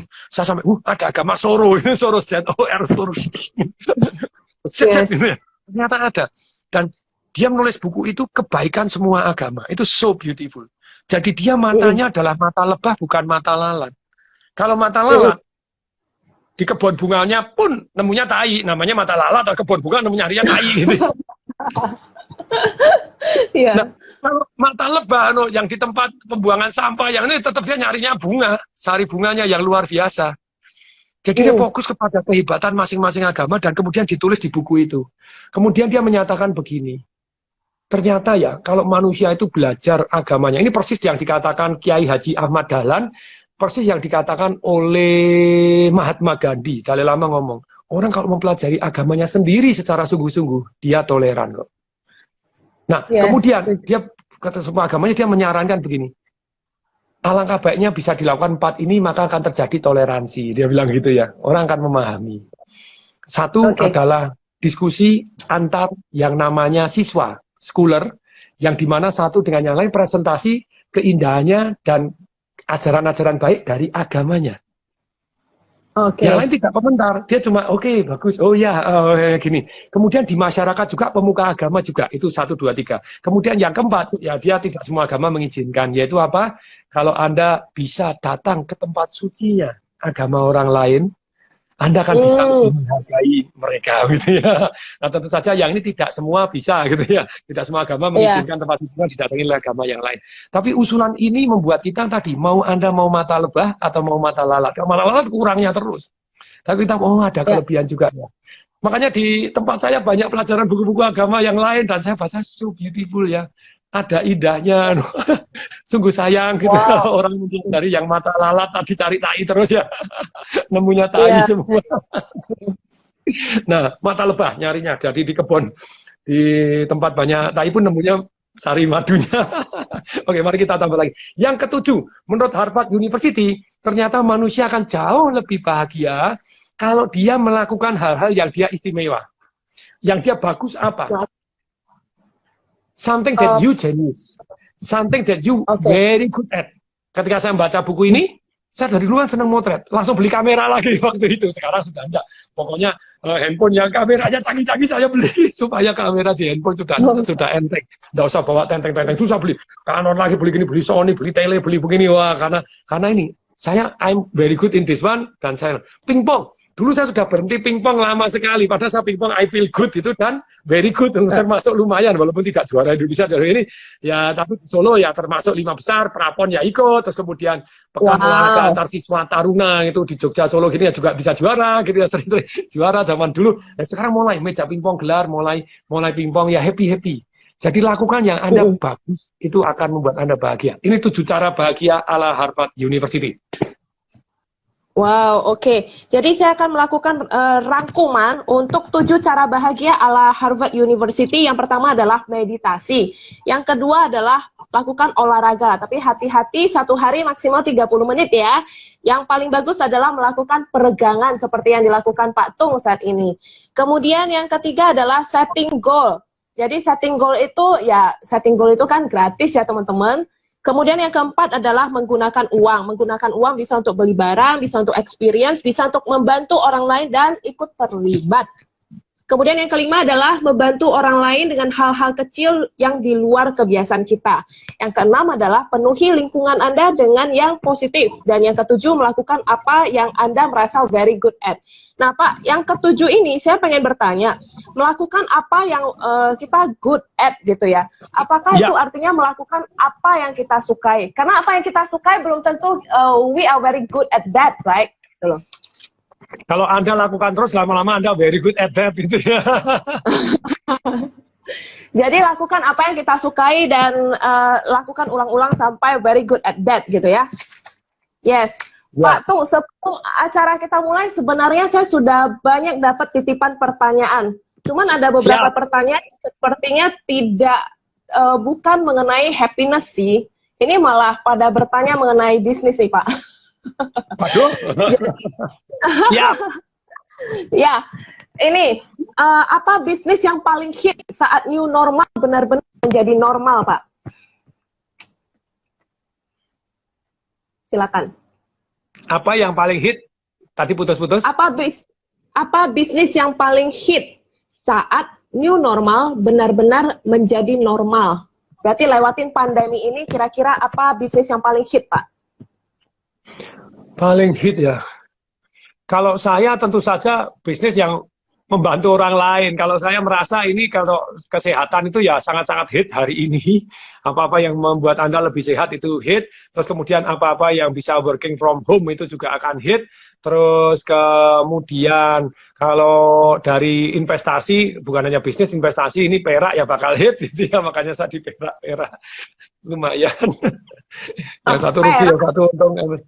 Terus kemudian kalau jadi saya nggak ngerti ya bisnis apa yang paling hit, tapi yang jelas saya antisipasi.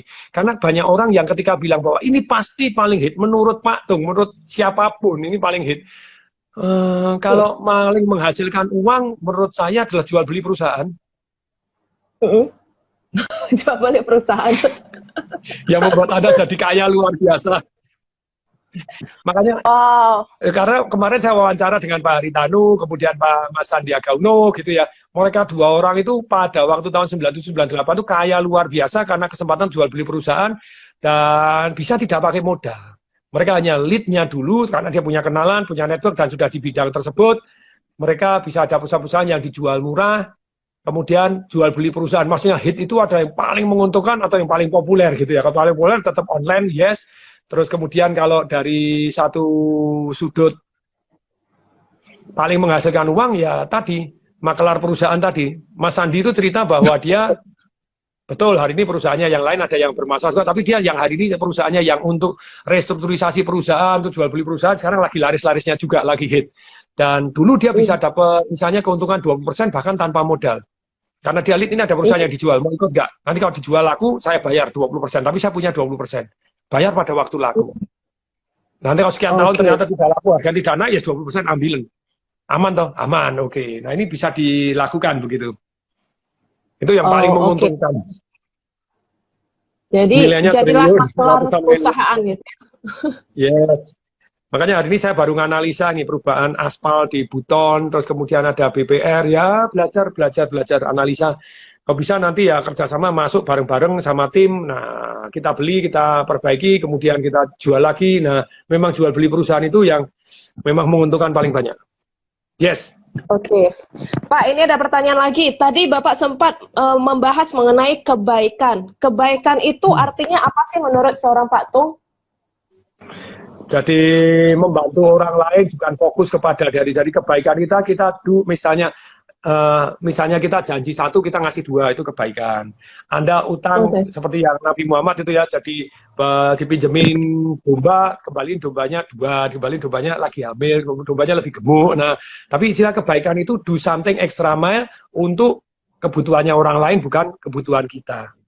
Do something extra mile itu bisa dalam arti bentuk ngasih lebih di luar dugaannya. Jadi berbuat kebaikan itu ya memberi something. Sometimes kalau Anda tidak bisa berbuat baik, ya Anda ya jangan nyelakain orang lah minimal.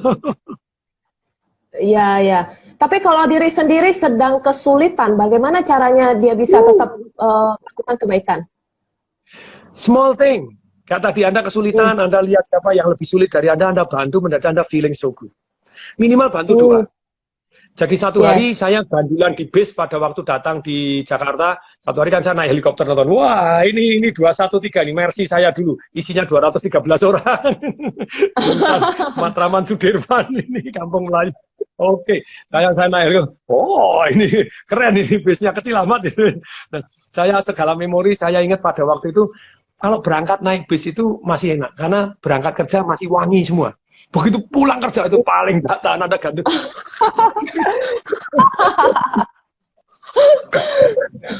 Nah, supaya saya bahagia gimana? Waduh, ini keringet bau, udah enak gitu. Ya kemudian waktu saya dapat tempat duduk, terus kemudian ada ibu-ibu, ya ini berbuat kebaikan untuk kenikmatannya orang lain, untuk kebahagiaan orang lain. Oh silakan ibu, silakan duduk. Begitu duduk, saya gandul, terus kemudian saya pandang ibu-ibunya agak surem gini. Saya senyum, saya doain. Hanya bantu doa, selain bantu, saya doain. Semoga ibu ini bahagia, semoga panjang umur, semoga anak-anaknya sukses dan berbakti. Ketika saya doain, ibunya ngelirik ke saya, dia senyum. Aduh, maknya, gitu. Sampai sekarang masih ingat seumur hidup. Dan kalau ingat gitu, wow, so beautiful. Jadi, nggak bisa bantu doa aja deh, gitu ya. Yang penting nggak nyelakain orang, gitu. Yes, jadi doain orang itu juga kebaikan ya teman-teman. Ini kemudian keahlian apa yang sebaiknya dipelajari untuk orang yang sudah berumur 45 tahun ke atas agar bisa bertahan dalam situasi sekarang ini? Belajar jadi makelar. Kalau istilahnya secara ekonomi Anda belajar jadi makelar. Kayak kemarin, Anda mau nonton IG story saya yang baru aja yang kemarin. Itu tentang istilahnya peluang bisnis di era pandemi ini seperti apa. Di era new normal apa, itu ada ilmu-ilmu tentang makelar sangat-sangat detail. Jadi kalau Anda tidak punya modal, Anda umur 45, keterampilan apa makelar. Belajar makelar, belajar marketing, jadi Anda tidak perlu punya perusahaan, tidak perlu punya modal, Anda bisa jualin produknya orang lain, gitu ya. Artinya jadi reseller atau dropshipper gitu ya Pak? Yes, termasuk misalnya yang sering kali saya memberi contoh, banyak orang nawarin WhatsApp, sekarang barang apa aja ditawarkan melalui WhatsApp group toh, melalui Instagram toh. Yes. Nah, Anda tinggal ngelamar kepada beliaunya. Misalnya yang saya sering kasih ngomong empek-empek ya. Karena saya sering ditawarin empek-empek dan sering beli empek-empek. And I love empek-empek gitu ya. Nah, ketika kita tawarin empek-empek, waduh, ini peluang nih. Langsung, Bu, saya bantu jualan, apakah diperkenankan? Saya punya grup-grup WA lain. Boleh Bu dapat komisi 30%? Nah, itu kan Anda cuma numpang sana nawarin, dan Anda belajar nawarin personalisasi itu jauh lebih bagus daripada WA di blast. WA di blast boleh, tapi personal. Selamat siang Bu Elvi, kita sama-sama di grup bilioner di Indonesia. Kebetulan ini saya lagi doa, saya ingat saya doakan Ibu Elvi semoga sehat, panjang umur, sejahtera. Amin Bu ya. Kira-kira dijawab? Ya, amin. Pasti dijawab. Amin. Begitu jawab amin. Langsung saya sapa, kan tadi kan saya tung disebaringin, sudah mengenalkan diri, tolong di-save nomornya, saya doakan Ibu. Oke, selesai. Kemudian, begitu jawab amin, baru yang kedua ditawarin. Ibu Elvi, ini ada empek-empek enak, nah pakai marketing revolution. Kemarin saya jelasin sangat detail, panjang lebar, 2 jam lebih untuk membahas cara-cara jualan ini tadi sangat-sangat keren gitu ya. Jadi Anda lihat IG saya, IG story saya sebelum ini begitu ya. Nanti saya akan masukkan ini di IG story juga. Tapi sekali lagi Anda jadi makelar, Anda tawarin dengan perbandingan, dengan keterbatasan, dengan hukum begini, dan begitu dia tidak jawab, atau kalau dia jawab, oke, jadi kita dapat klien. Begitu tidak jawab, kita tawarin jadi reseller kita. Kalau dia jawab, kita tawarin jadi reseller kita. Yes. Jadi ide saya yang kemarin 2 jam itu, wah sudah full tentang menjalankan bisnis, dan full bagaimana jadi makelar, full tentang belajar marketing revolution, kalau bisnis stuck gimana, milih jenis bisnis bagaimana, mulai usaha gimana, yang kemarin IG-nya top. Yes, ada pertanyaan yang lain, silakan, ayo. Oke, bagaimana caranya menyikapi masa sulit dengan tetap full happy? Tadi, jadi ingat ini, ada 3 pertanyaan yang membuat hidup kita bukan hanya sekedar happy, tapi berkualitas. Kalau sekedar happy, Anda bersyukur. Caranya bersyukur gimana? Anda bandingkan kepada hal-hal. Saya punya banyak hal ngajarin bagaimana ilmu bersyukur gitu ya. Bersyukur itu nomor satunya, Anda gini, ketika Anda tidak bisa bersyukur, Anda doa kepada Tuhan. minta diganti nasibnya yang lebih jelek. Kalau Anda tidak bisa bersyukur, Tuhan hukum saya ganti nasib yang lebih jelek. Wah, ya kalau gitu bersyukur aja daripada ditukar yang nasib yang lebih jelek. Tadi pagi saya baru baca quote ya. Satu quote-nya begini. Satu orang merasa sedih karena tidak punya sepatu sampai dia melihat ada orang yang tidak punya kaki. Iya. Jadi nomor satu kalau Anda kepengen bersyukur, happy, bandingkan dengan yang lebih rendah. Bukan untuk menghina mereka, tapi supaya Anda feeling so good bahwa Anda tuh masih dapat berkat loh. Masih hidup, masih bisa bernapas. Coba Anda yang kena COVID, angkit, nggak bisa napas, napasnya nggak bisa dibolong di sininya, ditidurin. Mau? Iya. Yang mau nggak? Ya, mau ditukar nasib apa yang gitu? Janganlah, sudah bersyukur aja, makasih Tuhan, makasih. Masih hidup, masih lumayan. Tapi ketika Anda ngitungin kurangnya, mata lalat Anda ini kok tai semua ya, penuh tai, hidup Anda bau tai. Gitu ya. Jadi, cara bersyukur nomor satu itu, bandingkan dengan lebih bawah, dan Anda doa kalau tidak mau, akan ditukar dengan yang lebih jelek. Anda akan langsung feeling so good. Yang kedua, Anda beri arti bahwa apapun yang terjadi dalam kehidupan ini, Tuhan pasti menginginkan kita menjadi lebih baik karena kejadian itu. Kira-kira apa ya maksud baik Tuhan? Saya ingat kejadian pada waktu saya bingung milih di antara 6 calon pacar saya dulu. 6 calon pacar? Cie, calon pacar. Kenapa bingung? Karena nanamnya tidak ada yang mau. Waktu itu saya beri arti, Tuhan ingin saya belajar apa ya? Ini pasti ada maksud baik Tuhan. Kenapa kok cewek tidak mau sama saya? Sekolahnya goblok kok. Badannya kurus kering. Hari ini berat saya 81, dulu beratnya 53 kilo. Sudah sekolah goblok, kurus kering, miskin lagi. Tinggi, ya tidak ada yang mau ya pantas gitu ya. Apa yang saya pelajarin? Oh badannya harus lebih bagus, harus pinter cari duit. Ya oke. Ya Anda tingkatkan diri, apapun yang terjadi hari ini. Aduh kok hari ini kere ya, tidak punya duit, kok dipecat ya. Kok dipecat kok tidak punya pasif income ya. Oh berarti besok saya kerja ikut orang pun saya harus punya bisnis yang jalan sendiri. Oh, berarti begitu. Oke, saya siap-siap. Sekarang gimana? Survival dulu. Tidak bisa makan. Yes, minta bantuan Kementerian Sosial dulu. 0811 10 222 10 sampai apal teleponnya. Kalau tidak bisa makan, jangan ngerampok, woi. Jangan nodong, jangan jambret, dikebukin, ditembak kakinya, tembak gundulnya, mati, celaka. Mending minta bantuan Kemensos, pemerintah bantu Anda kalau Anda tidak bisa makan. Nomor teleponnya berapa? 0811 10 222, duanya 3 kali, terus 10. No, silakan ada yang bantu ngetik, begitu ya. 0811, 10, 222, duanya 3 kali, kemudian 10. Itu kalau Kemensos. Nah kemudian, jadi kalau caranya bersyukur nih ya, 5 ya. 1, Anda tadi kalau enggak mau bisa bersyukur, minta di Tuhan dihukum dengan nasib yang lebih jelek. Yang paling jelek yang bisa. Kapok kamu bersyukur nih hari ini. Yang kedua, apapun yang terjadi, Anda berarti bahwa Tuhan pasti menginginkan kita lebih baik karena kejadian tersebut. Saya ngalamin, saya tidak bisa membayarin orang tua saya. Saya ngalamin, saya tidak bisa bernapas. Itu banyak pelajaran yang luar biasa dari Tuhan. Jadi apa yang kira-kira maksud baik Tuhan? Ketika saya kena COVID dan menderita sakit, waduh lemes sampai begini, sampai nulis surat terakhir untuk istri saya ngasih arti apa? Tuhan pasti menginginkan saya menjadi lebih baik karena kejadian ini. Kenapa ya kok saya dikasih sakit dulu? Ini mesti disembuhkan supaya bisa motivasi yang lain. Keren ini. Belum sembuh tapi sudah. Terima kasih Tuhan, ini mestinya disembuhkan dan supaya ngasih motivasi yang lain. Oh cocok gitu. Jadi Anda kasih arti. Yang nomor 2 ini ilmu memberi arti. Apapun yang terjadi, Tuhan pasti menginginkan kita menjadi lebih baik karena kejadian ini. Kira-kira apa yang maksud baik Tuhan? Wes itu top tenan itu. Nah kemudian yang ketiga, kalau Anda mau bersyukur, tulis 10 hal yang Anda syukuri. Tidak ada. Betul, ditukar nasibnya lebih jelek loh. Ya ancam gitu ya. Oke, apa yang disyukuri? Masih hidup. Ya. Masih punya orang tua. Masih punya atap, masih bisa senyum, masih bisa jalan, masih bisa ngeliat, masih bisa dengerin, masih bisa IG live gitu ya. Ya, benar. Jadi yang ketiga, Anda tulis 10 hal yang Anda syukuri. Hari ini saya tiap pagi mulai.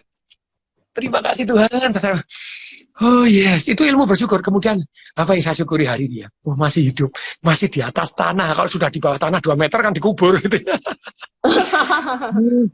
masih bisa senyum, masih bisa meluk istri saya, masih bisa nyium istri saya, terima kasih Tuhan anak-anak saya sudah masih sehat, oh terima kasih Tuhan mama saya masih ada walaupun papa saya sudah tidak ada, saya fokus kepada mata lalat, yaitu bukan mata lalat, fokus pada mata lebah, masih ada sari madu yang ada, terima kasih Tuhan. Terus kemudian ini, Anda tulis 10 hal yang Anda syukuri, kemudian yang keempat supaya Anda bisa bersyukur, yang keempat ini Anda apa? Doakan orang lain. Doakan orang lain, oke. Makanya saya kalau mengucapkan selamat ulang tahun kan saya panjang lebar. Bu Elvi, selamat ulang tahun, semoga tambah semakin bijaksana, sehat panjang, tak terus panjang, umur, keluarganya harmonis, buahnya ML, terus kemudian kaya, buahnya kasih income, hidupnya bahagia, bawa manfaat untuk orang banyak, terus kemudian saya tambahin lagi, anak-anaknya sukses dan berbakti. Saya mendoakan orang lain itu doain diri sendiri. Amin. Dan buahnya semoga dilindungi, diberkati, dibimbing, dan disayang oleh Tuhan. Nah itu. Orang lain itu kita feeling good, jadi merasa bersyukur gitu ya. Kemudian yang kelima, bantu orang lain yang lebih kesusahan dari Anda ya. Oke, Anda bantu yang lebih susah, Anda baru nonton, oh ya ternyata lebih susah ya. Contohnya termasuk kadang kalau Anda hukum diri sendiri. Saya jurus ini sering zaman dulu pada waktu saya kuliah, saya pernah naik mobil Grand Civic, saya pernah naik ini, jadi pada waktu terpaksa kakak saya kalah judi, terpaksa dijual semua. Terus kemudian saya harus naik sepeda motor, rasanya enggak enak, enggak bisa mensyukuri motor, saya hukum 2 bulan saya naik bis, naik angkot. Dan pada waktu di kampus itu, bisnya itu enggak bisa masuk ke dalam, jadi di dalam itu terpaksa harus jalan kaki. Pada waktu saya jalan kaki, teman saya naik motor, ayo bocah, enggak apa-apa, lagi menghukum diri. Hukum apa toh? Disiplin, mau jalan, bye. 2 bulan naik, jalan kaki, naik angkot, begitu naik motor, aduh Tuhan, enak tenan ya naik motor ini. Anda tidak bisa syukur, hukum diri Anda sendiri. Nanti Anda akan lebih disiplin. Keren nih. Yes. Ini ada, gimana kalau kita pernah menolong seseorang ketika dia masih susah, memberikan dia pekerjaan, namun dia bagaikan kacang lupa kulit setelah mendapatkan hal yang selama ini dari kami dia berkhianat. Ini gimana nih Pak? Kalau dari saya pribadi kan ada yang murid-murid saya, kan murid-murid saya yang magang di tempat saya, terus kemudian mulai hebat, ayo dirikan perusahaan bareng dengan saya, ternyata enggak. Malah pergi, kalau saya bilang itu kan orang bilang ke saingan, kalau bagi saya bukan saingan, teman, tempat belajar. Dan ya saya panggil orangnya, saya bilang you broken my heart. Saya bilang itu, I tell my perasaan begitu, you broken my heart. Tapi kamu berhak untuk mendapatkan kehidupan yang lebih baik. Kalau di sana betul kamu merasa lebih baik, dapat ilmu, dapat income yang jauh lebih besar, silakan. Just remember, harapan saya sebetulnya ya mau kerjasama dengan saya. Ya, tapi intinya kita ya boleh mengutarakan perasaan, tapi life must goes on toh. Masuk hidup kita tergantung dengan orang lain. Yes. Tadi pagi saya baru cerita tentang kepada anak saya bahwa Jerry Robert itu bukunya Millionaire Mind. Itu nurut depresi, jadi orangnya gemuk sekali, terus nulis setiap hari mau langsing, akhirnya langsing juga. Saya kata, wow, you have your own dream. Salah satu guru bisa jadi langsing. Kenapa? Operasi usus. Tapi cerita bukunya yang paling menarik itu, ususnya dipotong. Cerita yang paling menarik dalam bukunya itu dia cerita satu momen dari kehidupan saya yang paling membuat saya bahagia, membuat saya maju dari hari ini. Ketika saya masih kecil, umur 12 tahun, saya nonton orang mancing, dan om saya ini tadi, kemudian, oke, besok mancing bareng ya, kamu datang sini jam 4 pagi. Jam 4 pagi saya tunggu sampai jam 6, enggak datang, jam 7 enggak datang, jam 8 enggak datang, saya marah. Tapi hari itu saya mulai sadar, ngapain saya marah? Kalau saya senang ya tanggung jawab saya sendiri tuh. Saya ambil di garasi, orang tua saya ada yang ban begini, wah saya mancing sendiri, nyemplung di ban, patahnya basah, mancing sendiri, dapatkan I feel so good. Saya bertanggung jawab terhadap kebahagiaan saya sendiri. Orang lain tidak bisa membuat saya marah tanpa izin saya, dan saya tidak akan ngasih izin orang lain. Kalau saya marah adalah strategi, bukan emosi, untuk membuat kebaikan. It's just so beautiful. Berarti ikhlaskan sesuatu yang kita tidak bisa kontrol, gitu ya. Oke, Pak Tung, bisnis asuransi bagaimana? Sedangkan kondisi COVID begini, bagaimana mencari klien? Makasih Pak Tung atas kebaikan share-nya. Jadi sebetulnya hari ini tuh bisa one to many gitu ya. Saya ngajarin banyak asuransi, itu sebetulnya sekarang itu one to many. One to many itu undang pembicara yang top pakai Zoom misalnya begitu ya. Setelah pakai Zoom, dan topiknya bukan topik jualan asuransi, topiknya apapun misalnya happiness revolution, topiknya tentang apa, tentang situasi ekonomi baru. Nah, tentu saja kliennya harus klien yang tepat, misalnya klien-kliennya ini prioritasnya bank semua, atau asuransi-asuransi yang lain, dan apapun, ataupun asuransi umum juga boleh. Setelah itu pada waktu diundang di Zoom pun, Anda kasih istilahnya satu yang namanya sweetener supaya orang mau ikut Zoom tadi. Betul, sweetenernya adalah pembicara yang baik, yang dahsyat, yang digemari orang banyak. Yang kedua, topik yang menarik. Kemudian ketiga, ada hadiahnya. Nanti diundi cincin berlian. Kalau cincin berlian itu kan relatif harganya. Ada yang kalau perempuan langsung, wah. Dan perempuan sangat tepat sekali untuk target market insurance. Nah, kemudian misalnya berliannya 0,2 karat, 0,1 karat tetap cincin berlian. 5 juta juga tetap dapat cincin berlian, 2 juta juga ada cincin berlian, tapi kan tetap cincin berlian. Tapi sudah ada sweetener. Bayangin nonton aja di akhir acara diundi cincin berlian. Nah, pada waktu seminar di Zoom, pada itu pembicaranya juga tapping satu yang namanya pentingnya asuransi. Setelah pentingnya asuransi, kemudian bilang bahwa nanti akan saya lanjutkan setelah ini ada presentasi 10 menit dari sponsor kami, dari asuransi A, B, C, D, misalnya begitu. Nah, 10 menit ini sudah didesain bahwa asuransi ini kelebihannya apa dibanding asuransi. Kami satu-satunya yang mempunyai ini. Terus kemudian selesai, Anda mau tutup, kasih sambil nutup, sambil bahas materinya, kasih penawaran. Penawarannya 3 step. Maksudnya 3 step itu begini. Ini kalau asuransi umum itu preminya misalnya yang ada 3 atau 4 kelas. Ini yang untuk yang preminya yang miliar-miliaran, yang juta-jutaan, yang juta kecil aja diterima per bulan 500.000, oke diterima. Ada bisa boleh. Terus kemudian masing-masing dibuatkan program. Jadi khusus Anda yang closing hari ini. Nah, untuk 25 yang close di sini diundi Mercedes-Benz, misalnya begitu. Terus jadi tristep. Masa tristep itu umum seperti ini, kali ini dapat cashback, dapat hadiah langsung, dapat undian, dapat tambahan apa lagi. Jadi 1, 2, 3. Jadi tristep ini bagi Anda yang tertarik hari ini, gitu. Jadi Anda, yes. Dan kemudian juga kita bisa yang melakukan satu yang namanya ya kecil. Maksudnya ya kecil itu apa? Kita cerita bahwa asuransi itu setiap waktu berubah. Anda tahu Anda pasti akan malas baca asuransi.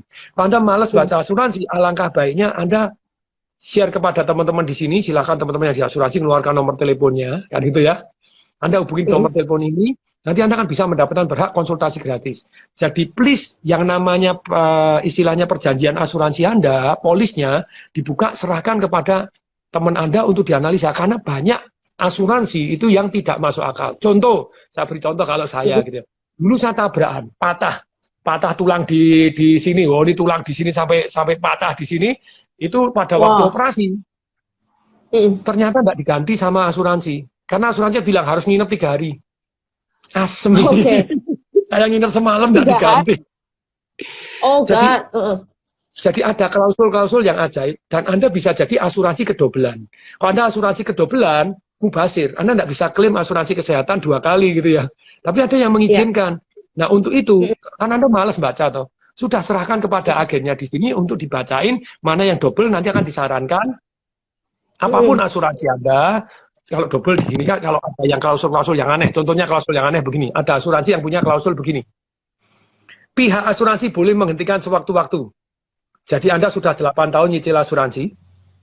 Premi Anda bayar terus, Anda sakit 1 tahun ini ya dibayari, tahun depan sudah tidak boleh lagi. Karena dia tahu Anda sakit, jadi nanti bayari lagi tekor dia. Nah itu tidak masuk akal. Jadi dengan demikian Anda ya kecil, hubungin aja, Anda akan dievaluasi gratis. Anda akan dievaluasi gratis. Dan Anda yang setuju, Anda punya polis yang nanti difoto, dikirimkan kepada agen asuransi sekarang secara online ini tadi dan dianalisa secara gratis, Anda poin undiannya, cincin berliannya, dapat 5 kali. Tadi kan 1 kali toh, Anda daftar aja 1 kali, nanti dapat 5 kali diundi nih, pakai undian, pakai real. Jadi dengan cara demikian, lebih banyak orang yang oke, saya oke, yang mau silakan hubungin. Anda oke, berarti Anda langsung dikasih 5 undian untuk cincin berliannya. Nah, jadi terus kemudian dengan penawaran ini, saat ini tetap bisa jualan melalui Zoom, melalui apa-apa masih bisa. Oke ya. Baru tahu kalau kecelakaan mau klaim harus inap 3 hari. Itu asem tenan dan tidak semua asuransi. Asuransi saya zaman dulu. Gemes saya. Oke, ini ada pertanyaan dari Jack Ungu. Bagaimana cara berpikir positif terus? Nggak bisa, nggak boleh. Kalau Anda positif terus, Anda nggak waspada, enak aja. Negatif itu penting, tapi jangan banyak-banyak. Maksimum 20% lah negatif, 80% positif gitu ya. Bagaimana positif terus? Nggak bisa. Gini-gini nih, perhatiin. Bahwa orang yang namanya satu negatif thinking itu, pada porsinya itu tepat. Tapi kalau tidak pada waktunya, Anda tidak jalan, karena negatif thinking terus. Nah, terus caranya bagaimana kita bisa positive thinking gitu ya. Orang yang positif itu berani menatap kenyataan yang paling buruk pun tanpa kehilangan harapan. Orang yang negatif, orang yang pesimis melihat satu hal-hal yang negatif, terus dia merasa bahwa ini akan kini dan sepanjang masa. Kini dan sepanjang masa akan COVID terus ini. Kita akan tidak bisa dapat duit, ini bunuh diri aja ya mati. Yes. Kayak ada menteri kesehatan di negara mana itu? Karena tidak bisa nangani begini malah bunuh diri menterinya. Ada orang paling kaya di Jerman merasa bahwa resesi dan kekayaannya dia hilang 5 miliar, padahal kekayaannya masih 9 miliar gitu ya. Sudah dikurangi 5 miliar dan masih 9 miliar, mati bunuh diri. Kan dia merasa bahwa ini tidak ada obatnya, waduh tidak bisa nanggung, waduh ini telah. Padahal dia diemin aja, ternyata besok comeback lagi, ternyata restrukturisasi banknya jadi tidak jadi rugi 5 miliar, tapi orangnya terpacet mati. Jadi cara positif itu seperti apa sih? Caranya positif, satu, ubah gerak. Ubah gerak, Anda akan emosinya lebih positif. Kemudian yang kedua, fokus solusi. Solusinya apa? Yang ketiga, anggap orang lain manusia. Jadi seringkali kita negatif itu karena kita nyalain orang lain toh. Kita merasa diri kita Tuhan, orang lain setan. Wah, semua setan, kamu salah total, salah gini. Sedangkan kita sendiri, kita merasa, wah aku malaikat yang top ya, orang yang paling suci, ini Tuhan ya, celaka. Jadi anggap diri Anda manusia, Anda bisa sewaktu-waktu sama salah seperti dia loh. Jadi Anda jadi lebih positif, sikapnya lebih positif. Jadi ulangi ya, 3 ya. 1 adalah ubah gerak, intervention, ubah gerak. Ubah fokusnya, ubah masukannya, ubah artinya. Kemudian yang kedua, Anda setelah ubah gerak, yang kedua Anda fokus solusi. Solusinya apa ya? Solusinya apa ya? Apa yang harus saya pelajarin ya? Apa yang harus saya gini? Jadi pakai, kemudian yang ketiga, setelah Anda fokus solusinya, anggap orang lain juga manusia biasa, bukan setan. Jadi dia berbuat negatif itu belum tentu dia maksudnya negatif. Pada usaha ngajar begini ya, saya lagi naik mobil mau siaran radio jam 7 pagi, jadi jam 5 sudah berangkat, ada murid saya lagi ngalami tantangan dalam kehidupannya, dia ikut di mobil saya, dia nanya, saya bilang, ini loh, ketika orang lain melakukan hal tersebut, kita bisa melihat sudut pandangnya orang tersebut, kita akan jauh lebih bijaksana. Maksudnya Pak tuh, mendadak kita lampu lagi merah, kita berhenti, begitu hijau kita jalan, dari sebelahnya, mobil lagi, sopir saya, sudah Pak, dulu. Kita anggap dia manusia. Mungkin nggak kita suatu waktu melanggar lampu lalu lintas? Mungkin nggak? Enggak. Satu, nggak ngeliat. Kita nggak ngeliat. Gitu ya. Kedua, istri baru mau melahirkan. 3, orang tua sakit keras. Anda takut kalau meninggal sebelum melihat Anda. Gitu ya. Keempat, kebelet ya mungkin aja lagi kebelet no ya. Ya kebelet ya mungkin saja, kenapa tidak no.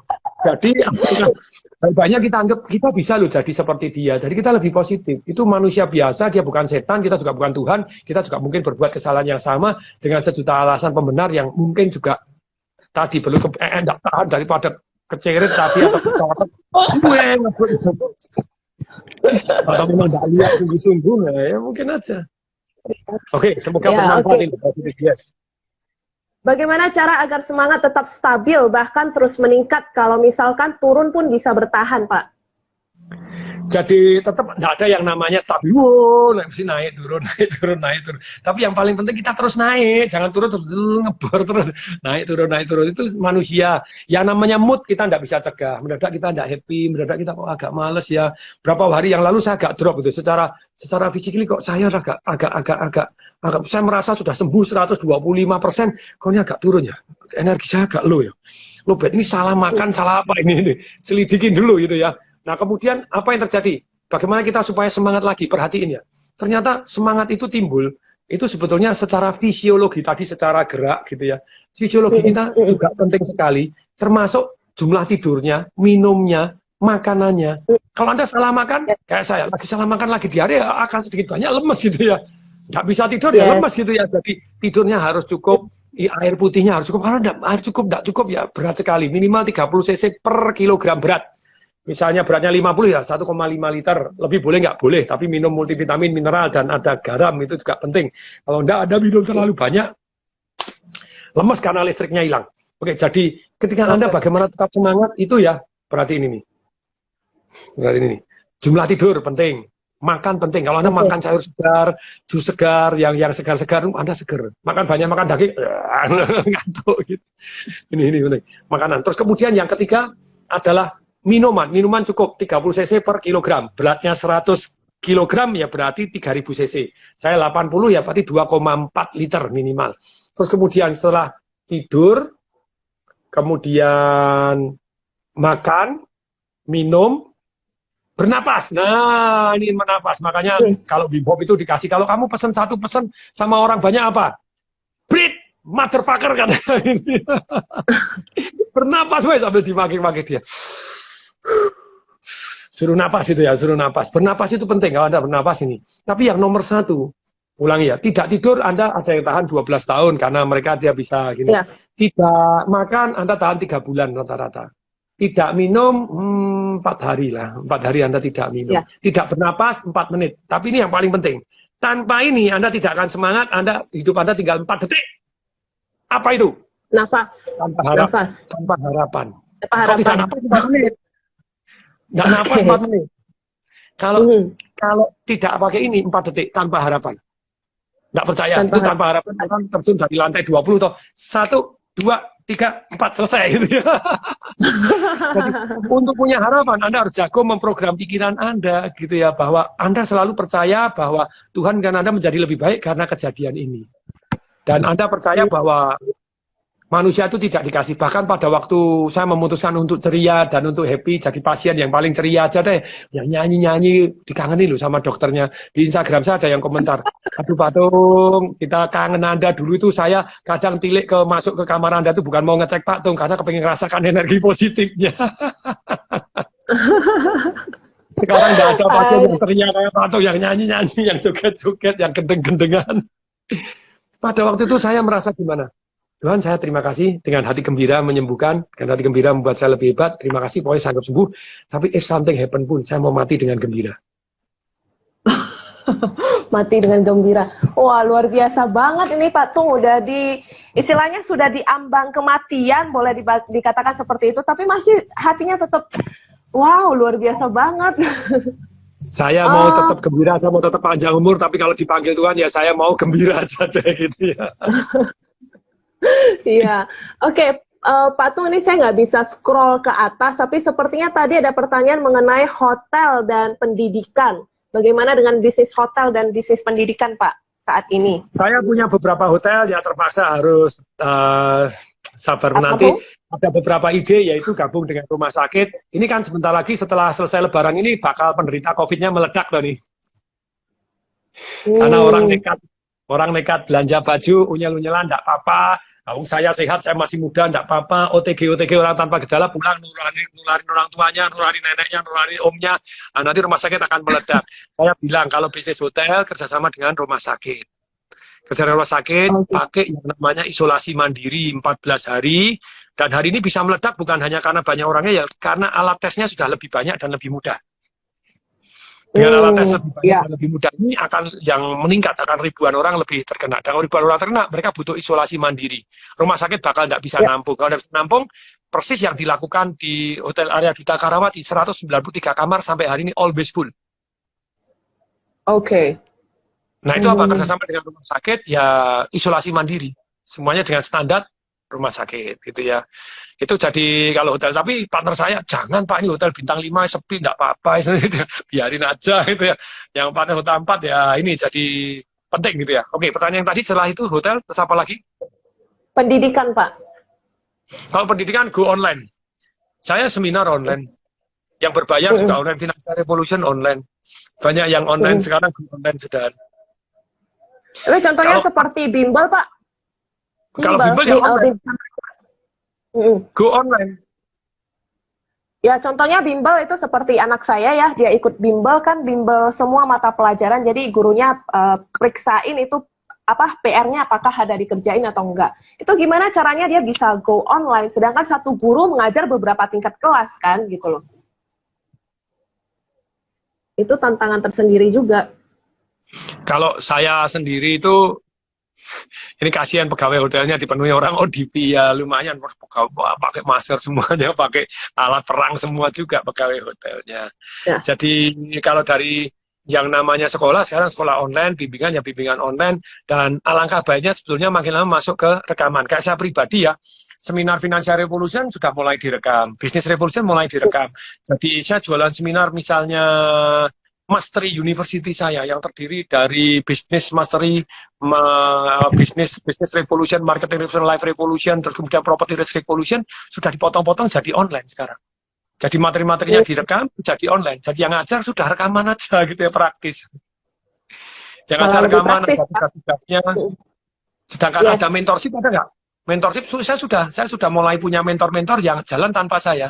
Dan saya dulu kan sudah melakukan mentorship selama 2 tahun. Begitu banyaknya pertanyaan, yang pertanyaannya sama. Ketika pertanyaannya sama, saya sudah rekaman. Jadi ketika ada orang tanya, oke, ini jawabannya Pak Tung adalah ini, jawaban saya begini, menurut Anda gimana? Kita diskusi, kan gitu ya. Diskusi. Nah, setelah itu, kalau ada pertanyaan yang lain yang nggak bisa dijawab, baru disampaikan ke saya. Walaupun saya belum tentu bisa jawab juga. Kalau saya belum bisa jawab, tak tanyain gurunya lagi yang lain, direkam, kasihkan beliaunya. Jadi sekarang saya sudah 2 tahun antisipasi ini. Jadi ketika terjadi COVID-19 dan kita tidak boleh keluar, ini paksa keluar. Jadi pendidikan online-nya keluar. Kalau dulu kan lagi enak, ngajar di kelas terus. Sekarang enggak, online. Yeah. Jadi saya sambil tidur, income masih masuk. Jos ya. Wow. Pak, ini ada pertanyaan mengenai ini ada pertanyaan mengenai bisnis coin laundry. Kenapa Bapak terpikir menjalankan bisnis coin laundry yang di mana ada kota-kota yang harga laundrynya di bawah harga coin laundry? Dan kenapa masih ada yang buka 24 jam? Padahal logikanya tidak ada yang cuci baju di tengah malam, Pak. Nah, ini nanya nih di Medan ya tempat saya. Tapi kali lagi gini. Jadi kenapa saya fokus di coin laundry? Pada waktu itu 3 tahun yang lalu saya mengantisipasi kalau ini terjadi perang dagang. Tiongkok dengan Amerika ini akan mengakibatkan jadi perang tarif. Setelah perang tarif akan perang namanya yang namanya perang currency. Currency war itu menurunkan mata uang supaya laris. Contohnya, Tiongkok sebelum dipajekin oleh Amerika, dia sudah mendevaluasi mata uangnya 1,5%. Indonesia langsung tekor 5 miliar US dollar, berapa miliar US dollar. Tekor terbesar sepanjang sejarah perdagangan. Lebih banyak barang dari luar negeri daripada Indonesia yang ekspor. Nah, kalau seperti itu, Indonesia juga akan ikut perang currency. Berarti mata uang itu nanti lama-lama tidak laku atau inflasinya jadi lebih besar. Apalagi sekarang mau diceritain 600 triliun. Oh, enggak boleh, BI tidak mau. Ya sudah, utang sama aja, duit beredarnya tambah banyak, darling, gitu ya. Ketika uangnya beredar banyak, uang Anda bisa jadi tidak laku. 3 tahun yang lalu saya meramalkan itu, saya mulai cari apa ya, bisnis apa yang real. Yang real itu terinspirasi oleh Lim Shu-yong gitu. Om Lim, orang paling kaya di Indonesia saat itu. Dia mengatakan waktu duitnya inflasi sampai digunting oleh pemerintah, inflasi itu rampok paling besar gitu ya, dalam kekayaan Anda, daya beli Anda berkurang tanpa Anda sadar, tahu-tahu kok tidak cukup gitu ya. Nah, itu yang terjadi, uangnya dibuang di sungai karena tidak laku, dia nangis dan dia mikir, oh ternyata kaya itu bukan banyak uang. Kaya itu ternyata banyak perusahaan yang menghasilkan uang. Dan perusahaan apa ya, bumi gonjang gajing naik turun tetap menghasilkan uang. Makanya kan masuk tuh Indosemen, Indofood, Indomie. Masuk ke bisnis, masuk kemana, Indomie sekarang tetap laris gitu ya, orang malas masak Indomie selera aku. Nah, saya mikir lagi, industri apa ya? Oh, rumah makan, coba tes. Oh ya, rumah makan ya, tidak, tapi tidak semua rumah makan. Makanya di IG saya yang kemarin saya jelaskan, bukan jenis bisnisnya, sometimes cara bisnisnya. Betul, jenis bisnis kalau sudah lewat, ya, mohon maaf. Anda nekat bisnis jualan pager, jualan videotape, ya tidak laku. CD tidak laku, ini semuanya download dari langit. Nah, tapi ada juga bisnis-bisnis yang tradisional, yang lama dan tetap bisa bertahan. Kok kita tahu caranya. Pada waktu itu ada satu kafe, saya bilang tak kasih konsultasi gratis, tapi nanti kalau maju kita jual bisnis banyaknya. Orangnya ya enggak, akhirnya enggak dijalankan. Oke, terus ada bakmi goreng Jawa, enak banget, saya senang sekali. Terus saya ajak kerjasama, tapi orangnya enggak, Bapak harus bayar saya, harus bayar gini. Saya ngasih konsultasi itu dibayar miliaran, kamu dari 1 bisa tak buat jadi banyak, saya suruh bayar. Enggak jadi, ya enggak jadi. Sana jual mahal, saya ya damai-damai. Nemu laundry gitu ya. Laundry saya evaluasi, ternyata sejak tahun 2000 tahun 1947 di Amerika sampai Perang Dunia Kedua, Perang Dunia terus selesai semuanya sampai resesi A, B, C, D, E, F sampai tahun 2018 jumlah laundry di Amerika itu naik terus sampai 300.000 sampai 300.000 lebih dan terus naik. Tentu saja ada yang bangkrut karena tidak tahu cara bisnisnya atau tidak bisa mengelola dengan baik, tidak bisa marketingnya, tidak bisa kontrolnya, tidak bisa membina dan merekrut dan mengeluarkan SDM-nya. Nah itu saya bahas di IG saya yang sebelumnya itu bagaimana. Tapi kembali lagi saya tahu nih bagaimana ngetesnya gini. Kita tes dulu satu, dan saya kerjasama dengan orang yang sudah punya laundry 9 tahun, 9 cabang. 9 tahun, 9 cabang. Mau enggak kerjasama sama saya, tapi saya yang dominan. Saya enggak mau sekarang. Namanya enggak pakai namamu, pakai nama kita baru. Sudah pinter gitu ya, karena kalau pakai namanya dia kan seperti seolah-olah anaknya dia. Tapi kalau berkembang banyak, saya tidak happy juga gitu ya. Sekarang pakai nama baru, buat perusahaan baru, kamu tetap laundrymu, kamu boleh mengembangkan, tapi kita joinan di sini, kita tumbuh bersama. Dalam 2 tahun dengan saya jadi 90, dia sendiri 9, jadi 24 dia sendiri.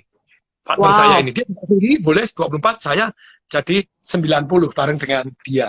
Nah, tentu saja menguntungkan dia, menguntungkan untuk saya, dan karena kita punya nilai tambah yang luar biasa, lebih cepat, lebih murah, dan lebih bagus.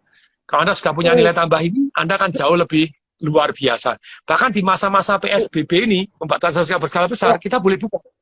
Karena basic need ini laundry. Sempat turun 34%, kita melakukan evaluasi, dan kemudian kita pakai cara-cara baru, sekarang udah pulih. Pulihnya 100%. Jadi sudah pulih, jadi menghasilkan uang. Ada nggak Pak dari laundrynya terpaksa sementara tutup? Ada, satu. Keputih di Surabaya karena di lingkungan kos-kosan, semua kita ambil antrean, nggak bisa, kos-kosannya sepi, orang nggak kuliah, ya tutup, kan gitu ya. Tapi sekali lagi, tetap ini, jadi menurut saya laundry itu sangat-sangat luar biasa. Nama laundry saya adalah TDWL. The Daily Wash Laundromat. Nama saya Bos Laundromat TDWL. Nah, Laundromat itu sebetulnya partner saya namanya Lianto. Jadi TDWL singkatan TD Laundromat. Nah, kalau Anda tertarik, Anda boleh ke Pak Herlambang di 0812 999 7434. Nah, ini profitnya berapa sih? Antara 25% sampai 100% setahunnya. Average-nya bisa 50%. Nah, makanya saya begitu menguntungkan ini ya buka sebanyak-banyaknya loh. Ngapain kalau nggak buka kan iman-iman. Silakan. Jadi Anda saya ini ya 0812 93 kali 7434. 0812 999 7434.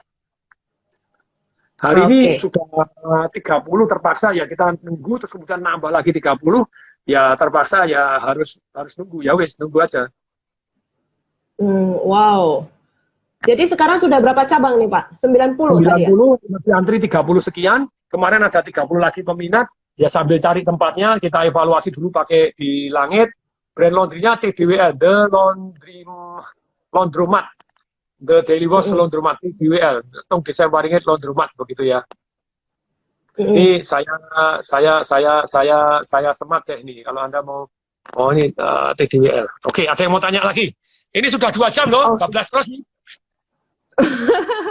Ya, oh ya, kok nggak ini ya, nggak putus ya, IG live-nya ya? Makanya tempat saya dimanja nih sama IG. Saya berkali-kali ini 14 terus ini nggak diputus-putus. Makasih bos IG, makasih.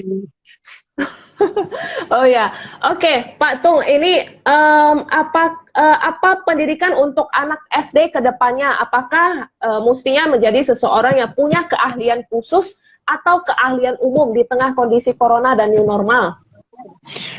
Sebetulnya saya percaya bahwa pendidikan itu ada yang namanya pendidikan yang wajib. Matematika, bahasa, itu penting sekali. Berikutnya, sisanya itu disesuaikan dengan masyarakat sekarang. Karena begitu banyaknya ilmu yang penting dalam kehidupan, tapi ternyata tidak diajarkan di sekolah. Ini sangat-sangat penting. Saya sampai ngirim surat kepada 3 menteri pendidikan. Jadi menteri yang pertama tidak dijawab karena Mas Anies waktu itu baru mau diganti, jadi dia tidak peduli kelihatannya, jadi tidak dijawab. Kemudian yang kedua sampai Pak Muhajir itu ngundang saya 2 kali di Kementerian Pendidikan, saya presentasi di sana, ilmu-ilmu apa yang mestinya diajarkan di sekolah, saya siap bantu materinya. Terus kemudian yang ketiga Mas Nadiem ini, saya WA masih centang coklat terus belum dibaca sama sekali, padahal saya tahu itu handphone pribadinya dia, karena dapat dari orang terdekat, jadi belum. Nah, kuncinya begini, jadi mestinya anak-anak dari SD ini diajarin satu, mengelola emosi. Yes. Sabar caranya, tangguh caranya, nggak pernah diajarin gitu ya. Fokus, caranya nggak diajarin. Kemudian yang kedua, ilmu berpikir. Jadi kalau dia belajar ilmu berpikir, wah akan jauh lebih, hidupnya lebih damai, lebih toleran. Kemudian berikutnya, cara mengambil keputusan, itu sangat penting. Menimbang keputusan tekniknya gimana. Anak saya bingung kemarin, Papa bilang bingung gini, pakai Benjamin Franklin, siapa? Dia langsung tahu. Begitu teknik Benjamin Franklin tahu. Berarti ada dua keputusan, kalau bingung, dia langsung tulis. Keputusan A, positifnya apa? Setiap nulis positif 2, harus negatifnya 1. Kalau negatifnya sudah 2, harus nulis positif 1. Karena manusia itu cenderung, kalau nggak suka negatif, kalau suka positif, semua jadi tidak balance. Jadi keputusan A, positifnya negatifnya apa, keputusan B, itu teknik Benjamin Franklin. Jadi banyak sekali teknik ambil keputusan yang kita harusnya diajarkan dari kecil, tapi enggak. Sungguh sayang. Bagi untuk anak-anak kita, kenapa tidak kita desain sendiri? Anak-anak saya desain sendiri. Saya mau ngajarin anak saya tangguh, ilmu berpikir, mengelola keuangan, ilmu ngambil keputusan, kemudian berperilaku asertif. Jadi anak saya tanya, 7 cara berpikir asertif apa? 1, 2, 3, dia hafal. Nomor 1 hafal dulu, kalau nggak hafal bagaimana praktek? Suruh praktek. Nggak bisa, harus hafal dulu. Hafal, oke, nah yang nomor 3 masih ingat? Oh, harus gini, oke. Kalau itu namanya menyerah, nak, bukan asertif. Itu namanya agresif, nak. Anak termasuk agresif. Nah ini, jadi dia belajar supaya dalam kehidupannya dia belajar benar-benar hal-hal yang penting dalam kehidupan. Anda desain. Kemudian cara ngajarinya gimana? Kapan? Materinya apa? Yes. Wow. Yes. Ini saya nggak bisa scroll ke atas nih, Pak Tung. Jadi saya nggak bisa lihat pertanyaan di atas lagi. Oh, saya yang bacakan gitu ya, banyak gitu ya. Banyak ini. Ini Pak Tung invest apa saja dan porsinya. Emas dan perak itu 7,5 sampai 10%. Kalau saya properti 50%. Terus tunainya cukup banyak juga. Saham ada sedikit, saya tidak begitu banyak saham. Nah, tapi saat ini investasi yang paling menguntungkan dalam hidup saya adalah investasi leher ke atas. Banyak orang bilang saham, ini saham gimana Pak Tung? Saya percuma saya ngomong saham A, B, C, B. Kan saya bilang perak, Anda bisa beli perak enggak? Di mana? Anda tidak punya pengetahuannya, Anda tidak bisa. Ya, Anda tidak punya pengetahuan. Ketika saya bilang, saham ini bagus. Pak Tung saya jual, apa saya ngabarin Anda? Enggak. Ya, Terus enggak. Anda, wow, Pak Tung salah, sekarang turun. Lah, ya kan sudah saya jual. Anda lebih baik investasi leher ke atas, punya ilmunya dulu, baru Anda sukses gitu ya. Ada yang bilang, Pak Tung ini kelihatannya punya saham di Instagram nih, karena tidak di... Mungkin. Properti kan susah jual, makanya belajar cara jualan properti. Investasi leher ke atas sangat-sangat menguntungkan. Oke, ini sudah 2 jam ya? 2 jam lebih? Yes, oke. Boleh kita akhirin? Yes. Ya. Pak, mungkin satu pertanyaan terakhir. Pak Tung percaya Feng Shui kah? Oh, saya membahas Feng Shui itu bertahun-tahun, bahkan kalau Anda ikut seminar saya saya malah nulis di Warta Ekonomi, saya pernah tentang Feng Shui gitu ya. Jadi Feng Shui itu begini ya, kalau saya ditanya, saya percaya enggak? Saya percaya terhadap sesuatu hal yang ilmiah. Dan Feng Shui itu banyak hal yang ilmiah, jadi banyak hal yang di Feng Shui saya percaya gitu ya, karena banyak yang ilmiah. Jadi, jadi gini, kalau tentang Feng Shui saya ngomong, ini last one gini. Jadi keberuntungan itu ada 3. 1, keberuntungan langit. Anda lahir anaknya siapa? Anda lahir anaknya Om Lim, ya sudah terlanjur kaya, ya sudah gitu ya.